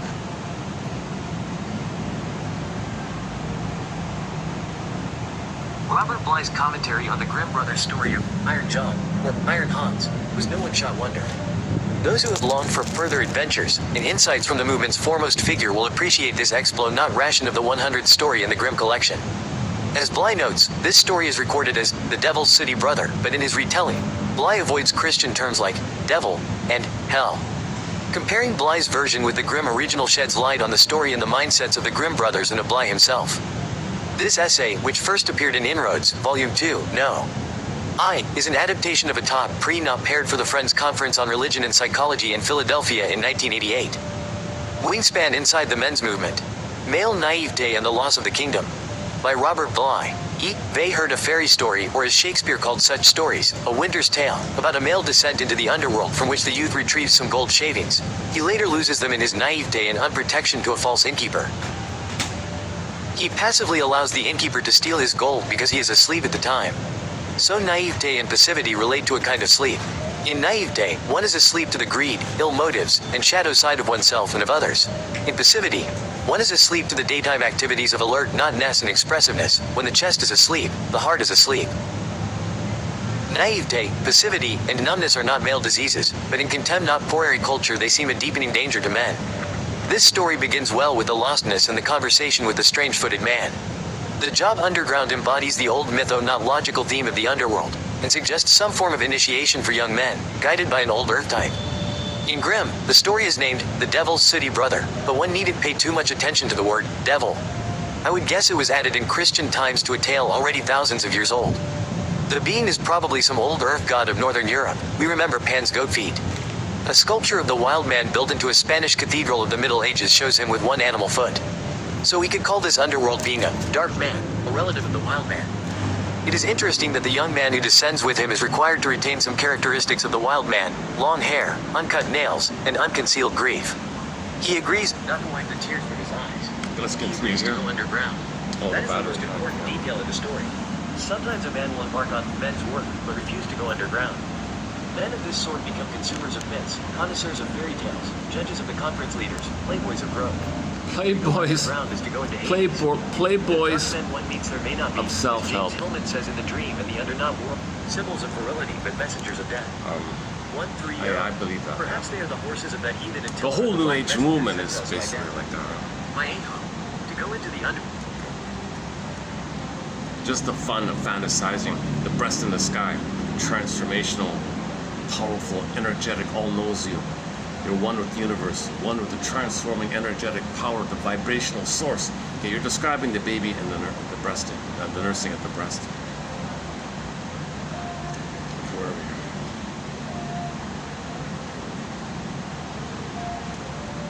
we? Yeah, see, in traditional cultures, New Guinea, things like that, African tribes, the guys would go out in the woods with the men, and they would do the dancing and the poems and the singing and the ritual, and they would act out stories and myths. And all this activity of the men being alive like that, then the man wakes up with his feelings, and he's okay like that. So he said it himself. He only felt more alive when he hung out with men, but he can't do it always with women. And women don't like men who are flat, so they try to wake them up, and they even want to pick a fight with them sometimes. Wake up, wake up! You know, they shut down even further, so there's a frustration in this kind of area. Yeah, the dark man's sooty brother doesn't go into detail on how the emotional body, once the young man has come up, is activated. But it provides a brilliant image for the second part of the work. I will go back down. So the young man has to go back down a second time. The false innkeeper has stolen his gold, whatever. The old patterns have returned. All the work has apparently been for nothing. Now it just feels like you learn, but you have it's like a relapse moment or something. Like momentarily, like if you work on something and you think things will go, you think things are better, but then there's like a relapse. No, you still have the accumulation of everything you learned, but there might have been like a little hiccup kind of thing. That state of diminishment, we all know. The response to the story says, it's not resignation. It's not resignation.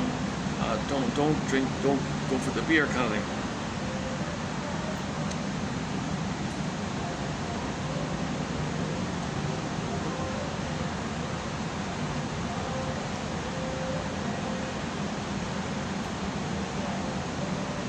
Okay. And the rest is all just sort of opinions kind of thing. That's it. Okay. That's about it now. Okay, he goes on like, disciples in Oregon allow the guru to do all the Rolls Royce owning. The voter traditionals allow whoever fill in the blank, the con man, to take all the money, have all the interpretations, all the speeches. And the cult participants, whatever, they're passive, no responsibility. They don't even know what's being said. They're just, Okay, it goes on a bit of rant like that. Let me jump to the conclusion here. We begin to understand now the meaning of the last phrase in the sentence, I am the dark man's sooty brother and my king as well. Evidence of kingship is the ability to say to the dark man, oh yeah, okay, so he has a spin. When in the story he read, the spirit brother cleaned up on all that. Another way of doing it, he says, is The guy, Hans, says, all right, enough research, enough introspection. I got it now. I got my goal now. I'm going to go in the world. Enough of this. I'm going to go in the world. So he's more assertive. Enough of this. So now he found himself idea. So that's the image of that was, hey brother, don't keep me down here. You wash me up and I'm okay now. Thanks a lot. He said, fine, yeah, good. That's what you wanted, right?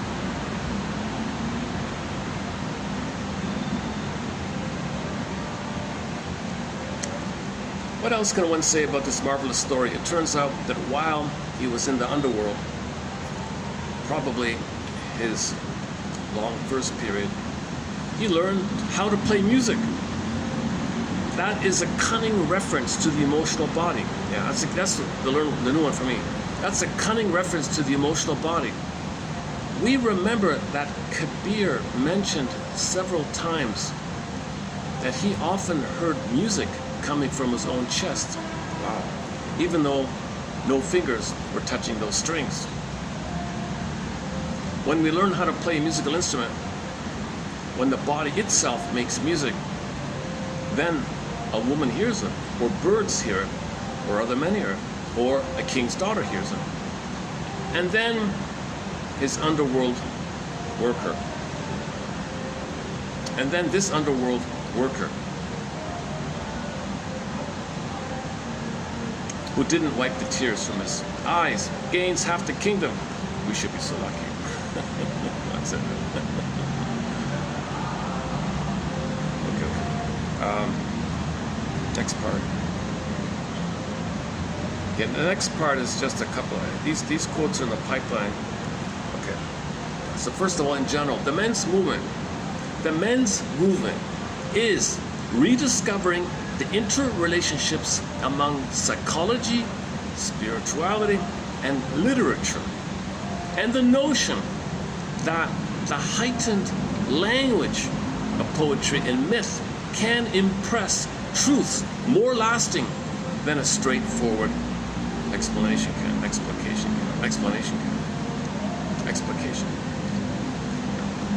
So you need metaphor to link unconscious to conscious. People just sitting right in front of me here.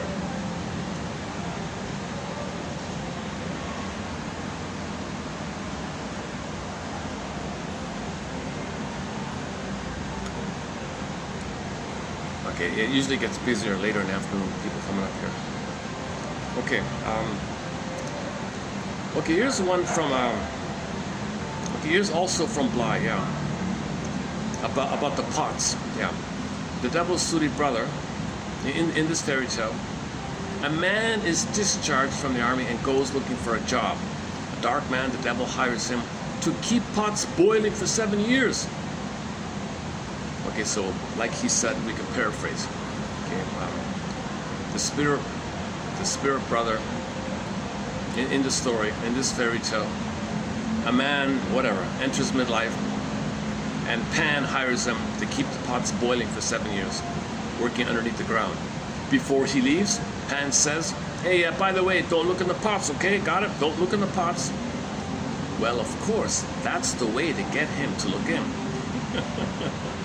After a while, he looks into the first cauldron, and he sees, okay, fill in the blank. So he puts more wood in there.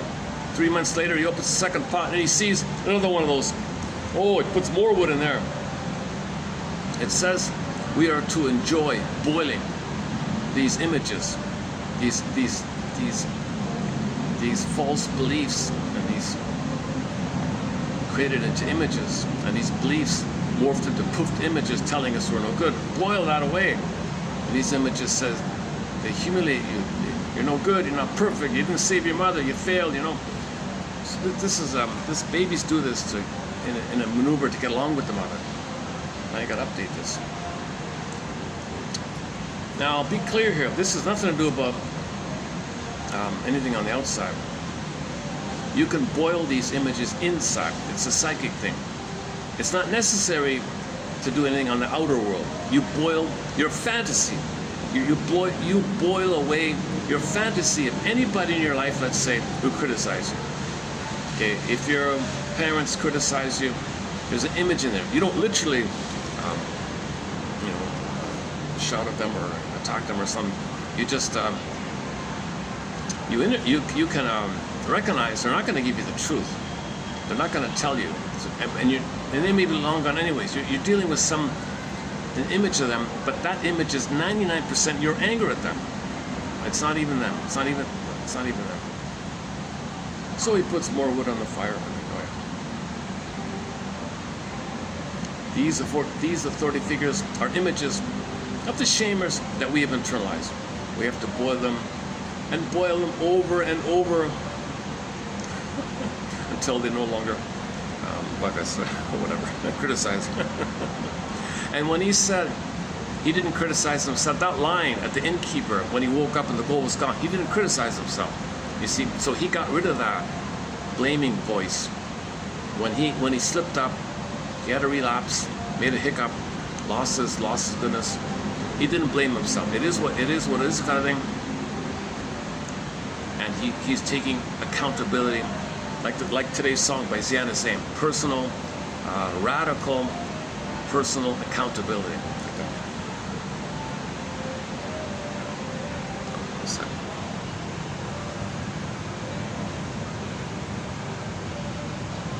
Since it's not going, it's not going to rain. Let me go back. Okay, hang on here. I thought it was going to rain here.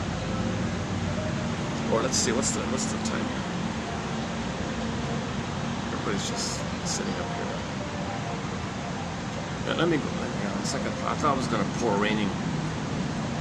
It's just a few drops.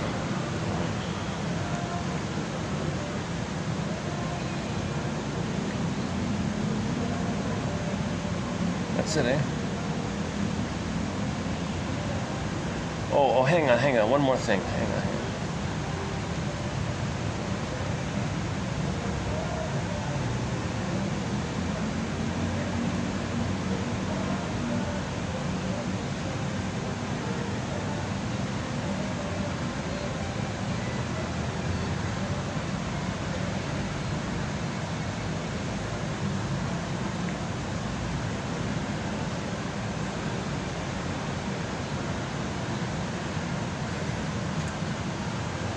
Well, let me do the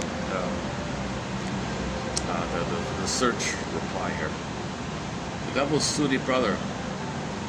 A profound journey of integrating the shadow. Oh, shadow work. Oh yeah, okay. The overarching title here is shadow work. Unconscious. Know what's going on in your unconscious. It's called shadow work. Integrating the shadow, processing your trauma. Fairy tales are maps of the mind. 7 years.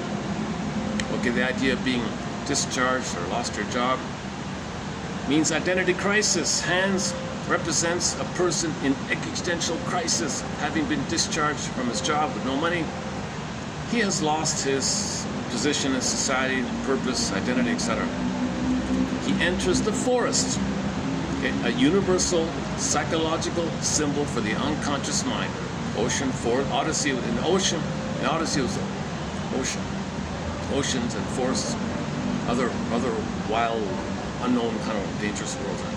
When you lose who you are in the conscious world, you are forced to dive into the dark, chaotic parts of your psyche to find a new path forward. Meeting the shadow, meeting Pan. This devil idea is not some external thing.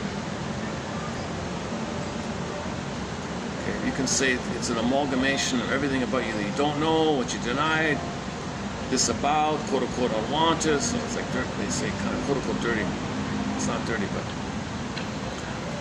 So instead of fighting, Hans negotiates.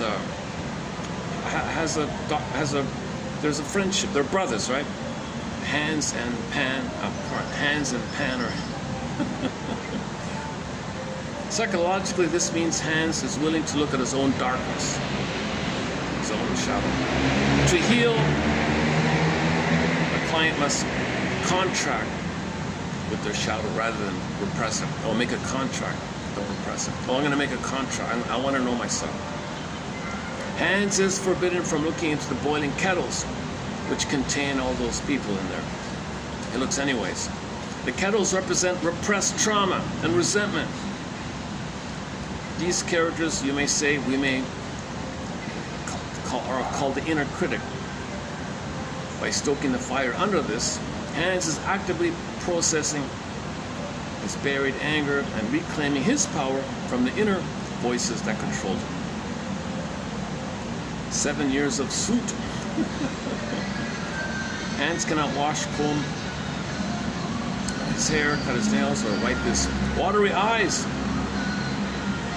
He becomes terrifyingly dirty, and his nickname, the Devil's Sooty Brother. Oh, I see. He is nicknamed the Devil's Sooty because he's got.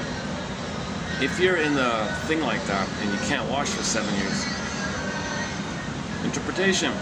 This is a textbook depiction of alchemy. This transforming, psychological transforming. There's a dark grief time called Negredo or something. Talking about, he's referring to this metaphor of psychological alchemy, like the dirt to gold head here. Lead, the lead of, okay, all the lead, like all the weight and heaviness and the weight of the lead of your depression and gold. The gold is there. The gold is in the lead, right? Alchemy. It represents a deep depressive episode for a dark night of the soul. Dark night of the soul. Hans must sit with his own discomfort without masking it. A psychologist would see this as the messy, painful period of therapy where a client looks terrible and feels worse, but he's doing the necessary raw work, the raw work of self-examination. Okay, we can describe this as the raw work of self-examination. Music, integration, reward after 7 years. Okay, Pan cleans them up and all that. The dirt turns to gold. Now he's a musician. Because Hans successfully endured the darkness, his shadow rewards him. The dirt turning to gold represents possibly sublimation or turning psychological pain into wisdom and value. The fiddle represents harmony and self-expression. He has integrated his dark side and can now play the music of his own life. Oh, okay. He can play the music of his own life. Yeah. On the way home, a greedy king steals Hans's gold. Oh, the innkeeper, right? Oh, the innkeeper one. He gets it back.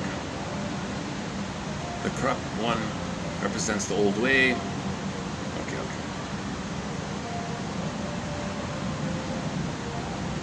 By refusing to run away from his darkest, sitting with his trauma, facing his trauma, processing his unprocessed trauma, mourning his unmourned losses, and allowing himself to be altered by the experience, he is transformed from a broken, discarded man into a self-actualized king.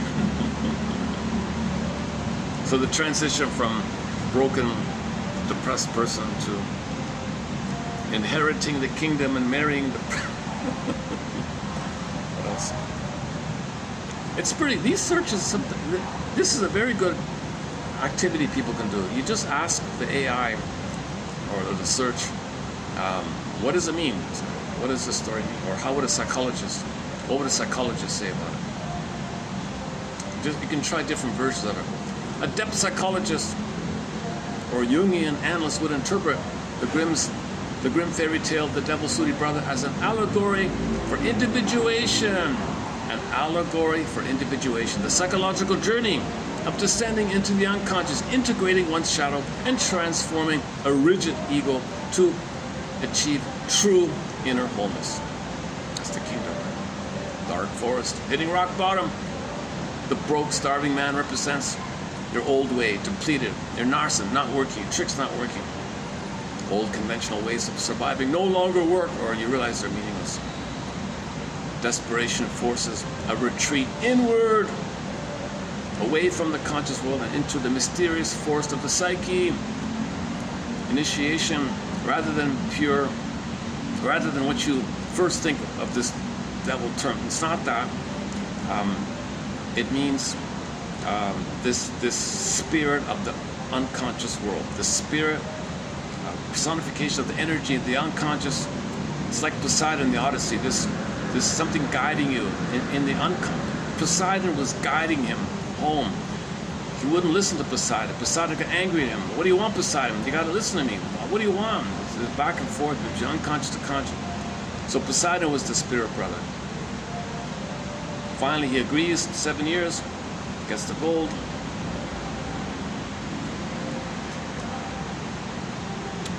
Yeah, what about this? What about all this no washing stuff?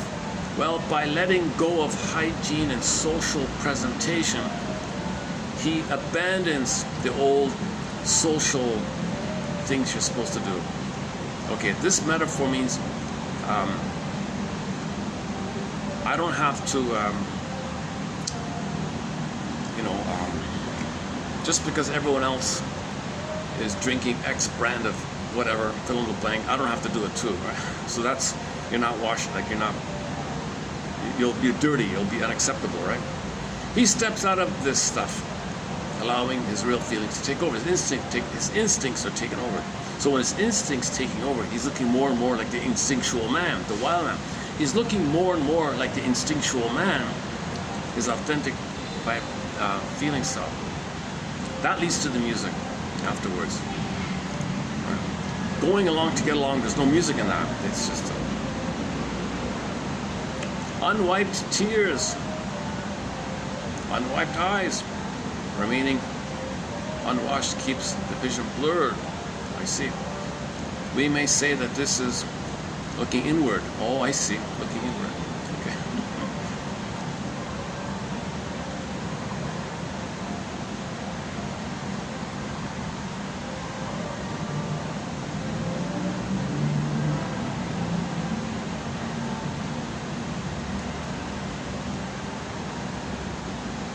Okay, why is it the youngest princess marrying the youngest princess?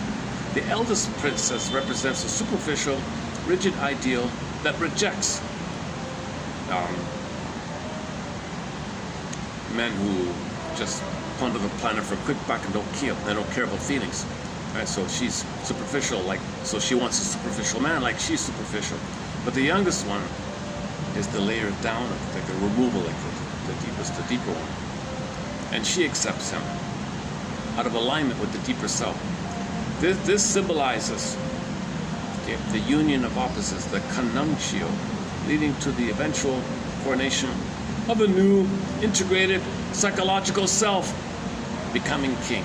Okay, so when you become, in fairy tales, when you become the king, that means you found your new integrated psychological self, vital self, core self, real self, embodied self. You're the inner king, inner golden inner king. So, go straight away.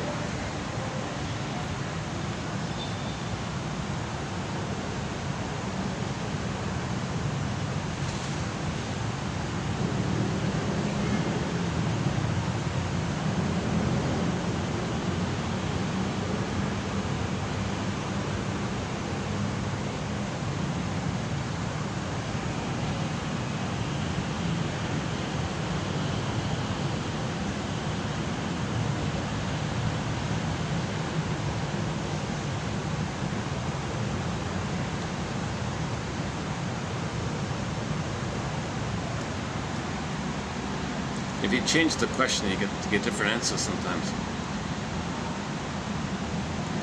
This is not a children's, the Grimm's stories, these are not children's stories, yeah. They're intrapsychic maps of the human mind undergoing the process of transformation and the process of individuation and healing. All right. Marie-Louise von Franz, Carl Jung's foremost collaborator on fairy tales, established that every character, object, and setting in a folk tale represents a different structural aspect of a single human psyche. The psyche in crisis. So it begins when you're lost and wandering in the forest. Wandering aimlessly in the woods signifies a descent into the unconscious. The ego has lost its old ways. So it's the death of the old way, okay, the forest time, and the birth of the new self.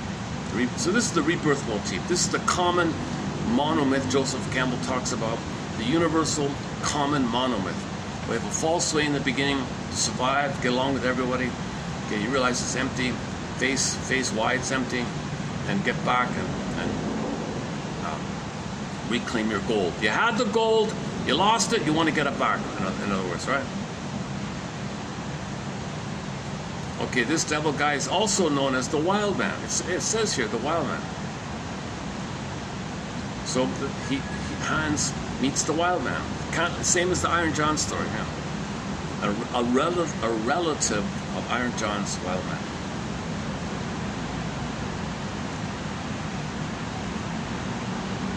Or the pan, oh yeah, or it says here pan. And it says here pan. The pan/wild man pattern, or an old earth god. Again, it's just personified images storytellers create to represent invisible things inside the psyche. By forcing him to remain unwashed and uncombed, or quote sooty, this means he's stripping away his persona. Okay, here we go. You have a persona in the first half of life.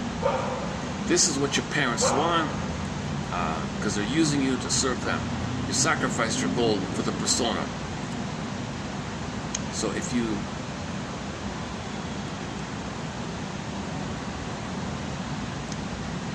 by forcing him to remain unwashed and uncombed, or quote-unquote sooty,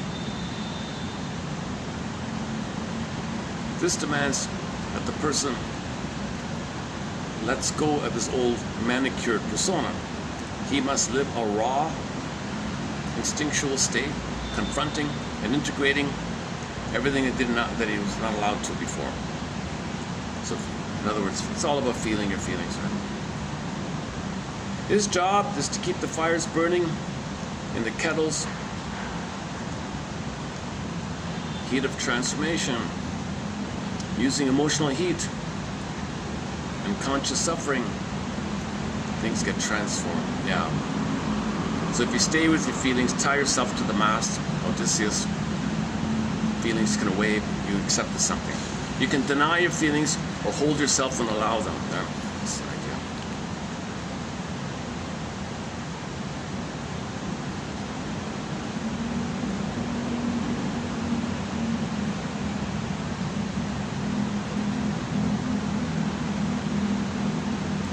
Okay, when he looks in the kettle, when he peeks into the kettles, this means he's achieving awareness of his problems.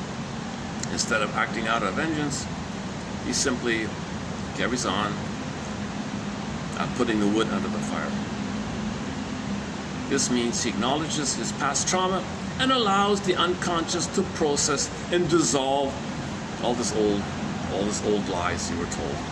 So forgiveness will do that. If you forgive and understand your parents, that's happening, right? That's all being poofed away, dissolved away.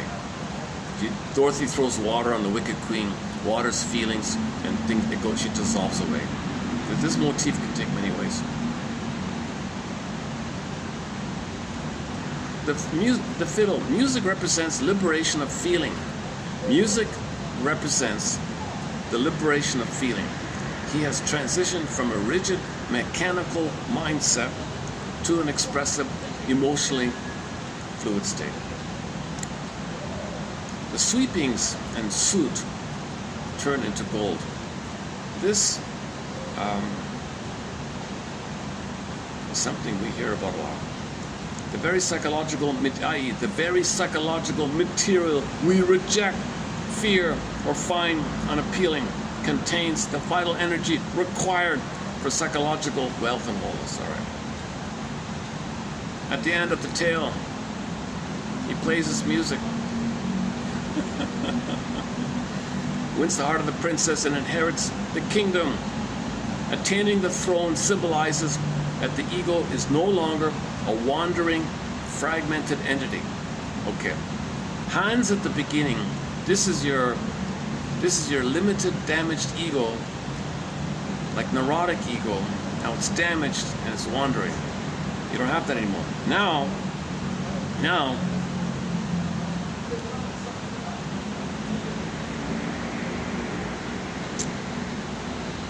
you're centered, right?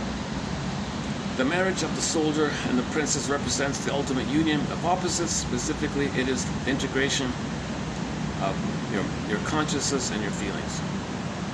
Yeah, this is the experiential flow between affect, syntax, apprehension, comprehension, yin and yang, right? Moon and sun, feminine and masculine, night and day. This continuous flow, the body recognize the body. You have the body, you inherit the kingdom. You married the princess, you inherited the kingdom, and now your conscious mind has the kingdom. Your conscious mind has all that richness of your psychological birth, your sense of self. You have that. You inherit the kingdom means that. In the beginning, you didn't have it. He was this frazzled little wandering guy, right? He didn't have his feelings. When you get your feelings, you inherit the kingdom. Means you have a sense of self. Ithaca. Odyssey. Okay, I think I'll maybe leave it there. Maybe I rambled on a fair bit. I'm engaged in my own kind of processing. I'm free associating a little bit with myself. I'm just scrambling around myself. Okay, submit for your approval consideration. Should you choose to accept it, is to read fairy tale number 100 in the Grimm's collection.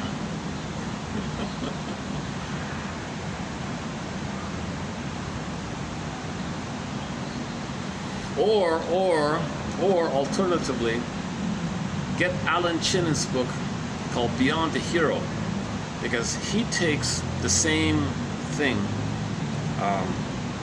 he applies the same thing that Bly does with this one here, with a longer one, same thing, but a much longer one called Brother Lustig. So Chinnon does the same thing Bly did with this, and elaborated continuous, more like an Odyssey. A more lengthier one is called Brother Lustig. Same motif. The guy is thrown away, poor, alone, lost, and meets up the spirit brother and goes to this kind of thing. It's an exact parallel. It's just this one is a mini version of Brother Lustig. So if you want a longer version of this, go to Brother Lustig.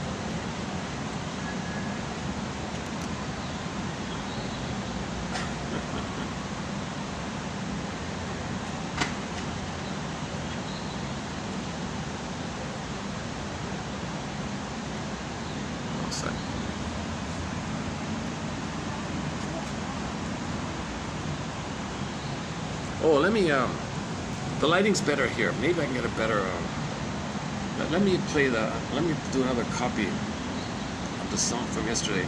Ziana Zain and Iskandar Ishmael, called Halaman Asmara, the light in the love garden, something like that.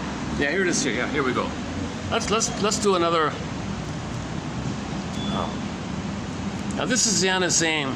Now keep in mind, her big hits and all that were back in the 90s, 80s and 90s. Those are the glory days. Incredible music. All that music back then, incredible stuff. Okay, so she sings still, she sung this just 3 months ago. So keep in mind, most singers cannot perform the way they did when they were in their 20s and 30s like that. It's still good and all that. So it's a fun thing. Yeah, let's try this. Let's play it again. Wait for the ads. Oh, we're gonna get a bunch of ads. Yeah, hold on. Let me skip the introductory stuff. Oh no, I can play it. I can play the whole thing, right? Why not? Yeah, okay. Oh. What did I do? It's a TV show in Malaysia.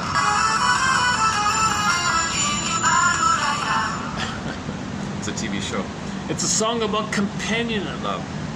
Companionate love. Not at somebody's expense. They're both growing, they're both developing, and they're celebrating how they're both richer and richer, more gold and gold, back and forth. And the song, the lyrics have this back and forth cyclical quality, like the seasons and like festival holidays. And their love is like that. She has joy and pleasure in his happiness. He has the same for her. She has it for him. And they have what's called Freudenfreude. This is called companionate love. Versus the extremity of the fantasy that you're you're triggering the feeling that babies feel in the blissful oneness. You're my heaven and all that. And then if it's failed all along, the pain of, oh, please come back, denial. It's not about love sick and love madness that we normally experience. It's not romantic love. This is mature companion. The song's about mature companion love. So very few songs talk about this calmer, celebratory, delightful thing. And you can see them even a little bit kind of like happy singing the song too, right?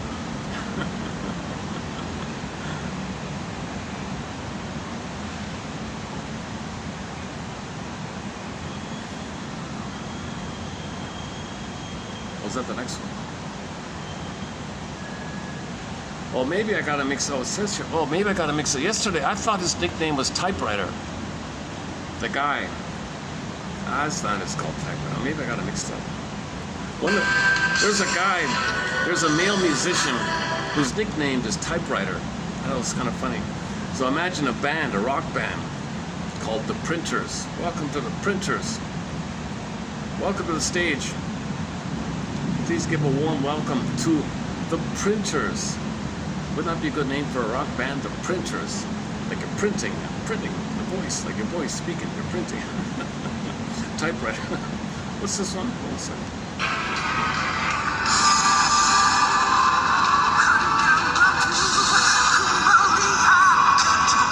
That is the same guy.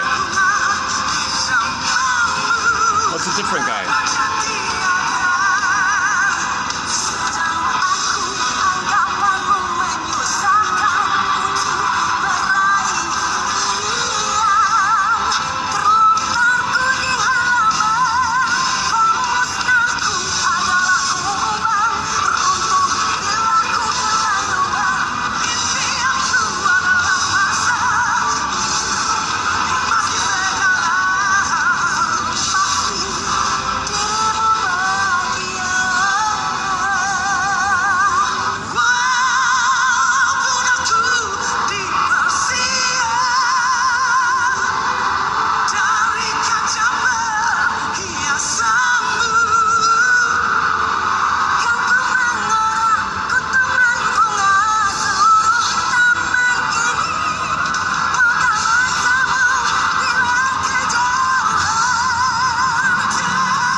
This might be copyrighted. That's one of her. Yeah, that's one of her big. Yeah, his name's Typewriter. That's the same guy, isn't it? Typewriter. They're a good team, yeah.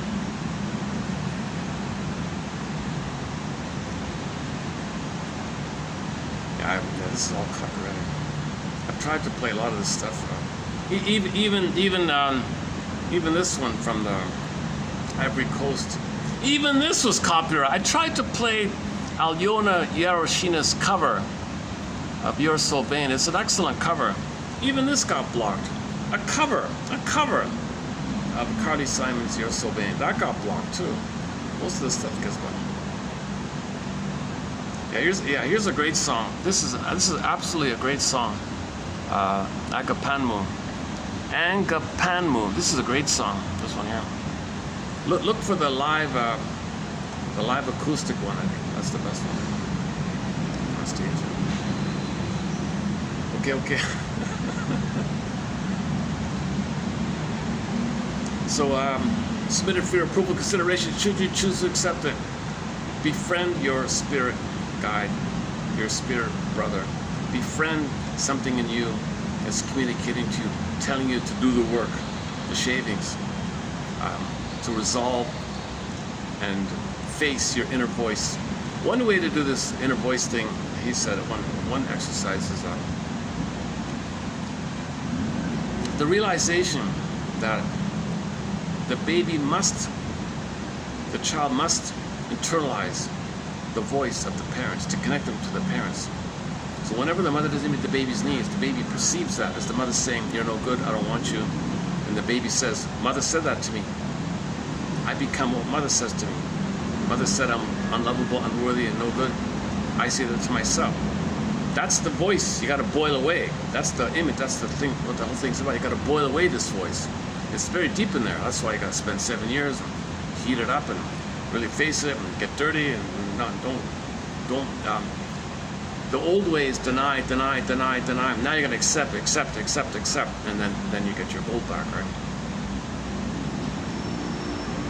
So his thing was you could just realize whenever you catch yourself saying, I'm such a, no, whoa, stop. Somebody on the outside said that to you. At least start there. Someone on the outside said you are such and such.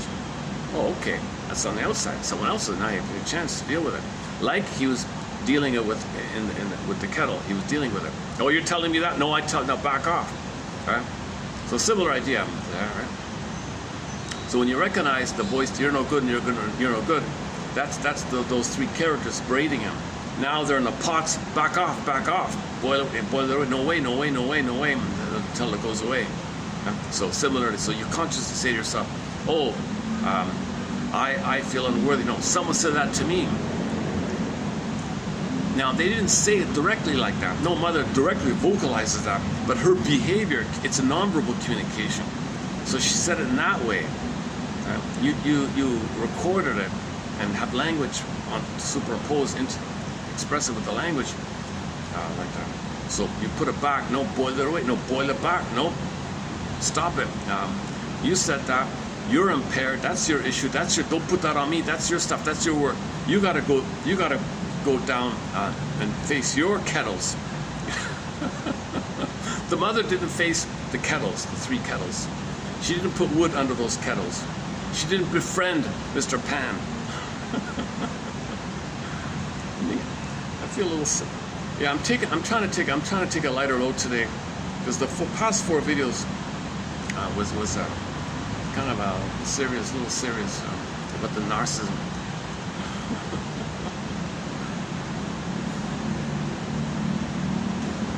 What can I play? Was there? All this is Deborah. Oh, hang on. What's this? Oh, Devram Kaya. No, this will get copyrighted. I don't remember. Let's try it. Is this the fig tree one?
favorite song of hers is Humukusu, incredible song. Humuku, I've tried it, it's copyright, I can't play it. And most likely you didn't see this just now, but check out Debram Kaya's song called Humukusu. Unbelievable song. You know. Oh, here's another big head of hers, yeah. Humukusu. Oh. It's a grief kind of song. Yeah, today's topic. Yeah. Okay. Oh, here's another famous one of hers. Yeah. Okay. So, just close the video here.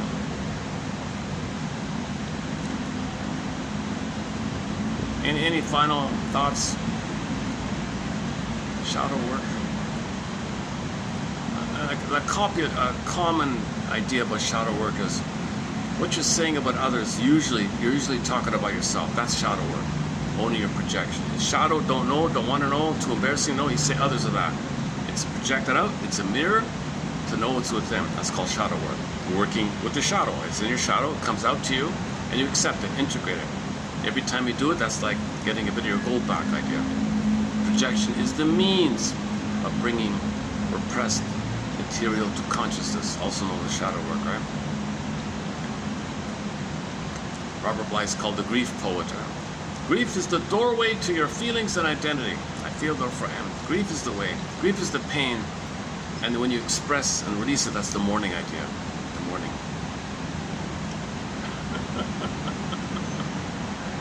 So this image of the wood shavings, bit by bit, facing, knowing yourself bit by bit, facing the truth. Then you lift the, oh, I see, aha, inner critic. Oh, I see, learning more, aha, another inner critic. So you're learning more, you face, learn more, face, all this process, you get a bag of gold, right? But then you might give it away, okay. You realize that, so get back your gold, don't give it away. In fact, that was represented by the confrontation with the innkeeper. So now he doesn't give away his gold. That means you stay true to your feelings, you stay true to your inner reference. You have an internal locus of control, internal focus. Okay? That internal focus, that's your kingdom within, the princess within, the marriage within, like that. All right, let's wrap it up for today. Submitted for your, oh, here it is. Oh, here it is here, yeah. There she is there. All right. That's a good picture of her, yeah. That's nice, yeah. She's our #1 musical contributor to our collection here. 17 of her songs are on the soundtrack. Today's one I'm not so sure about. The lyric, message-wise, it's great, yeah. But, man, oh man. The only thing that got through was the duet I played today. That was about it. And I once found a tiny clip, a short, somebody posted a short of her in the studio rehearsing one of the songs. That clip got through, but I could never find it again. It was gone. But we have it in the shorts. If you look in the shorts for about a year ago. Yeah, let's see.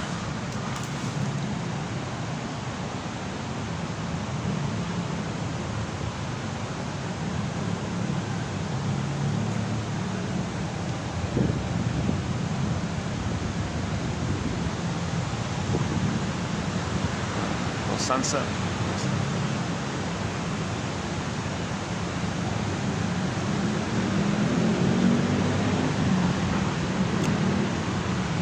Okay, to be updated.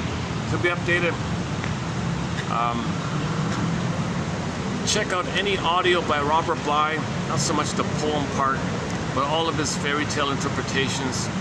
He's got a great set of tapes on shame, and he's got a little book on shadow. He's got like a 4-hour or 3 or 4 hour talk you can easily find on shadow work. The bag we drag. That's his metaphor about the bag. He adapts the Aesop fable about the 2 bags, one in back, one in front idea. The bags. You put your gold in the bag, and you want to get it back idea, right? And, he's got a tape set on shame, two taper I think. The 4 on shadow, 2 on tame. The 1 hour on the story we talked about today from the interview guy, and a couple of others, yeah. And okay, let's wrap it up here. How is it? Where's the best view? Where's the best view for the backdrop? How about that one? What about that one?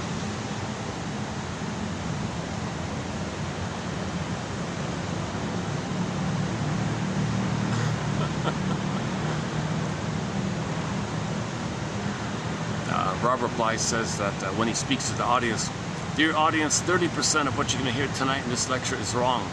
It's up to you, dear audience, to figure out which 30%. Now, in my case, I'm not a Jungian analyst.